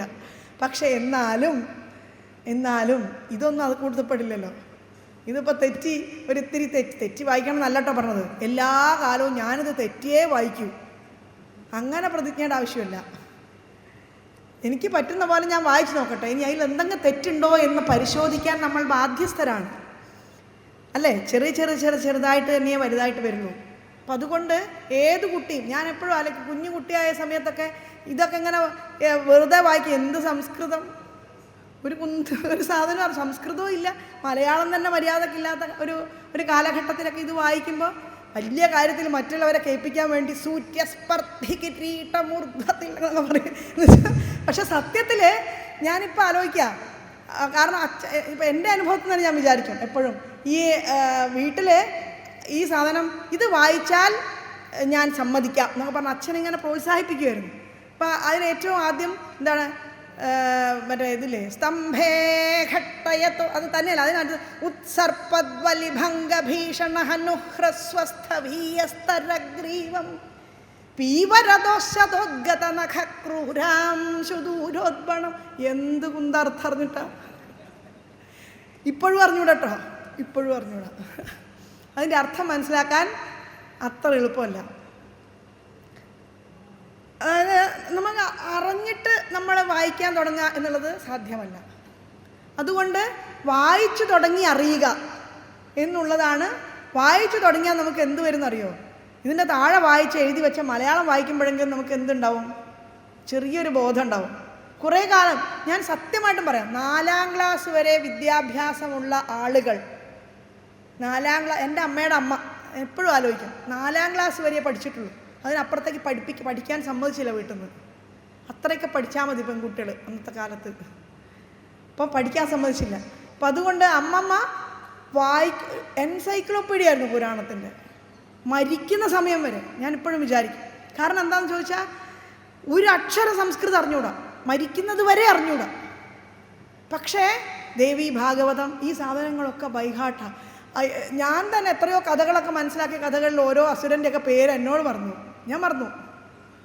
പക്ഷേ മരിക്കുന്ന സമയം വരെ ഈ അസുരന്മാരുടെ പേരും ദേവി കൊന്ന ആൾക്കാരുടെ പേരും ഒക്കെ അറിയുന്ന ഒരു വിവരവും ഇല്ലാത്ത ഇഷ്ടംപോലെ ആൾക്കാരുണ്ട്. എന്താ കാര്യം? അതിനോടുള്ള ഭക്തി. അതാണ് ഭക്തി എന്ന് പറയുന്നത്. ഉണ്ടാകുന്നത് അങ്ങനെയാണ്. അതായത് ഭക്തി എന്ന് പറയുന്നത് നമ്മൾ അറിഞ്ഞുകൊണ്ടുണ്ടാക്കണം എന്നില്ല, അറിയാണ്ട് വന്നുകൊള്ളും. അതിൻ്റെ ഒരു വാസനപൂർവ്വം ഉണ്ടെങ്കിൽ അറിയാതെ തന്നെ അതിലേക്ക് നമ്മൾ ആഴ്ന്ന് വീഴുക തന്നെ ചെയ്യും. തീർച്ചയായിട്ടും ആ ഒരു സംഗതി അതാണ്. ഇതൊക്കെ വായിക്കുമ്പോൾ നമ്മുടെ ഉള്ളിലേക്ക് വരേണ്ട ഏറ്റവും പ്രധാനപ്പെട്ട കാര്യം അതാണ്. അപ്പോൾ നോക്കൂ, എന്താണ്? യത്തേ ഗതീനാം തിസൃണാം ഈശിതുഃ പരമം പദം തിസൃണാം ഗതീനാം ഈശിതുഃ തേ പരമം പദം, സർവോത്കൃഷ്ടമായിട്ടുള്ള ആ സ്ഥാനം വിസർഗസ്യ അർവാചീനഃ വേദിതും ന അർഹതി. വിസർഗത്തിൻ്റെ, അതായത് സൃഷ്ടിക്ക് ശേഷം ഉണ്ടായിട്ടുള്ള ഞങ്ങൾക്കതറിയാൻ സാധിക്കുകയില്ല. അതായത് ഭഗവാന്റെ രഹസ്യം എന്ത്, ഭഗവത് അനുഭൂതി എന്ന് പറഞ്ഞാൽ എന്താണ്, ഭഗവത് രഹസ്യം എന്താണ് എന്നറിയാൻ ഈ സൃഷ്ടിക്ക്, സൃഷ്ടിയുടെ മുമ്പേ സൃഷ്ടി തന്നെ അറിയണമല്ലോ. സൃഷ്ടിയുടെ രഹസ്യം അറിഞ്ഞാലല്ലേ, സൃഷ്ടിയുടെ രഹസ്യവും മരണത്തിൻ്റെ രഹസ്യവും അറിഞ്ഞാൽ മാത്രമേ എന്ത് കിട്ടുള്ളൂ, ഈ പറയുന്ന ഭഗവത് രഹസ്യം അറിയാൻ സാധിക്കുകയുള്ളൂ. അപ്പം അതുകൊണ്ട് ഭഗവത് രഹസ്യത്തെ മനസ്സിലാക്കണമെങ്കിൽ അർവാചീനന്മാരായ ഞങ്ങൾക്കത് സാധിക്കുകയില്ലല്ലോ. അതുകൊണ്ട് യോഗ്യന്മാരല്ലാത്തത് കൊണ്ട് ഞങ്ങൾ അങ്ങയെ സ്തുതിക്കാൻ പോലും ശക്തരല്ല എന്നാണ് പറഞ്ഞതിൻ്റെ താത്പര്യം. അതായത് അങ്ങേക്കൊരു സ്തുതി പാടാൻ ഞങ്ങൾക്ക് അറിഞ്ഞുകൂടാ. കാരണം എന്താ, ഭാഷ അതിൻ്റെ അപ്പുറത്താണ്. ഭാഷയ്ക്ക് പറയാൻ പറ്റുമോ? ഭാഷയ്ക്ക് ആലോചിച്ച് നോക്കൂ. ഭാഷ എന്ന് പറയുന്നത് കൊണ്ട് ഈ ലോകത്തുള്ള സകലത്തിനെയും നമുക്ക് പറയാൻ ഭാഷ അനിവാര്യമാണ്, അല്ലേ? തീർച്ചയായിട്ടും ആണ്. ഭാഷ ഇല്ലെങ്കിൽ നമുക്ക് ഈ ലോകത്തിനെ, ഇപ്പം ഇതൊരു ഗ്ലാസ്സാണ്, ഗ്ലാസ് എന്നുള്ള പദമില്ല എങ്കിൽ ഇത് ഗ്ലാസ് ആണെന്ന് അറിയാൻ പറ്റില്ല. അതുപോലെ ഈ ഗ്ലാസ് എന്നുള്ളതിനെ മുഴുവനായിട്ടറിയാൻ ഗ്ലാസ് എന്നുള്ള പദം കൊണ്ട് സാധിക്കും? ആലോചിച്ച് നോക്കൂ, എന്താ സാധിക്കാത്തത്? ഇതിങ്ങനെയുള്ള ഗ്ലാസ് ഉണ്ട്, അല്ലേ? വേറെ ടൈപ്പ് ഗ്ലാസ് ഉണ്ട്, കടലാസ് കൊണ്ടുണ്ടാക്കിയ ഗ്ലാസ് ഉണ്ട്, ഇനി ചിത്രപ്പണികളുള്ള ഗ്ലാസ് ഉണ്ട്, ഇല്ലേ? ഇത് ഏത് ഗ്ലാസ്സാ ഗ്ലാസ് എന്നുള്ള പദം പറയുന്നത്? പറഞ്ഞ മനസ്സിലായോ? അതായത് വെള്ളം എന്നുള്ള സാധനം വിചാരിച്ചോ, ഒരു തുള്ളി വെള്ളമാണോ, ഒരു ഗ്ലാസ്സിലുള്ള വെള്ളമാണോ, ഒരു സമുദ്രത്തിലുള്ള വെള്ളമാണോ, അതോ പിന്നെ മഴ പെയ്തുകൊണ്ട് ഉറ്റു വീഴുന്ന വെള്ളത്തിൻ്റെ ക്വാണ്ടിറ്റി അതറിയാൻ വെള്ളം എന്നുള്ള പദം കൊണ്ട് സാധിക്കുമോ? ഇല്ല. അതാണ് പറയുന്നത് ഘടാദീനാം ന ചാകാരാൻ പ്രത്യായേതി വാചക. അതായത് വാചകത്തിന്, അതായത് ഈ ഉപയോഗിക്കുന്ന ശബ്ദത്തിന് അതിനെ എക്സ്പ്ലെയിൻ ചെയ്യാൻ പറ്റുന്നതിൽ പരിമിതികളുണ്ട്. ഭാഷയ്ക്ക് പരിമിതികളുണ്ട്. ഭാഷ കൊണ്ട് മാത്രമേ നമുക്കറിയാൻ സാധിക്കൂ എന്നിരിക്കെ ഭാഷ കൊണ്ട് എല്ലാം അറിയാനും സാധിക്കില്ല. അതുകൊണ്ട് ഭാഷയ്ക്കപ്പുറത്ത് ഹൃദയത്തിൽ നിന്ന് ഉയർന്നു പൊങ്ങുന്ന ഒരു വികാരമുണ്ട്. അത് അനുഭവൈക വേദ്യമാണ്. അതാണ് ഞാൻ പറയുന്നത്. ഈ ഒരു സാധനത്തെ മനുഷ്യൻ എക്സ്പ്ലെയിൻ ചെയ്യാൻ എനിക്ക് സാധിക്കില്ല. കാരണം എന്താ, ഈ അനുഭൂതി ഉണ്ടായ ആൾക്കേ സാധിക്കുള്ളൂ. അയാൾക്ക് ചിലപ്പോൾ അയാൾ ഇവിടെ വന്നിരുന്നാൽ മതി. വൃദ്ധാ ശിഷ്യ ഗുരുർ യുവ ഗുരോസ്തു മൗനം വ്യാഖ്യാനം ശിഷ്യാസ്തു ഛിന്ന സംശയാഹ. പറഞ്ഞ മനസ്സിലായ? അതായത് ഗുരു മൗനമായിട്ടിരുന്നാൽ മതി, നിങ്ങൾക്കെല്ലാം മനസ്സിലാവും. കാരണം പ്രവഹിക്കാൻ എന്തെങ്കിലും വേണ്ടേ? ഇംബാലൻസ് വേണം. പ്രവഹിക്കുന്ന എപ്പോഴാണ്? ഒരു നദി എപ്പോഴാണ് പ്രവഹിക്കുന്നത്? മുകളിൽ നിന്നും താഴോട്ട് പ്രവഹിക്കുന്നത് മുകളിൽ കൂടുതലും താഴെ കുറവുള്ളപ്പോഴല്ലേ? ഇങ്ങനെ വരാനൊരു സ്ലോപ്പ് വേണ്ടേ? അതില്ല, ഇത് സമതലമാണ്. അതായത് ഗുരുവും ശിഷ്യനും ഒരേ ജ്ഞാനാകാരത്തിലിരിക്കുന്നു, ഒരേ ജ്ഞാനമായിട്ടിരിക്കുന്നു. ആ സന്ദർഭത്തിൽ ഒരിക്കലും എന്തുണ്ടാവുകയില്ല, പ്രവാഹമില്ല. അവിടെ കെട്ടി നിൽക്കുകയുള്ളൂ. ആ സാധനം അവിടെ എങ്ങനെ നിൽക്കുകയുള്ളൂ. അപ്പം അതുകൊണ്ട് ഈ ഒരു കാര്യം അങ്ങയെ സ്തുതിക്കുവാൻ, അങ്ങയുടെ ഈ സ്തുതിയെപ്പറ്റി അറിയുവാൻ അത് ഞങ്ങൾക്ക് സാധ്യമല്ല. ഇത്രയും നേരം പലതരത്തിൽ ഇവർ പറഞ്ഞു, ഭഗവാനെ പറ്റി പലതും പറഞ്ഞു. പദ്യത്തിന് ഇത്തിരി വാക്കുകളെ പറ്റുള്ളൂ. പക്ഷേ ഗദ്യമാവുമ്പോൾ ഈ പദ്യത്തിൻ്റെ ഈ കെട്ടുപാടുകളൊന്നുമില്ലാതെ പോവാലോ എന്ന് വിചാരിച്ചിട്ടുണ്ടാവാം വ്യാസമഹർഷി എന്ന് തോന്നുന്നു. അപ്പോൾ അതുകൊണ്ട് അടുത്ത ഭാഗം നമുക്ക് ഈ ഒരു ഗദ്യത്തിലേക്ക് കടക്കുകയാണ്.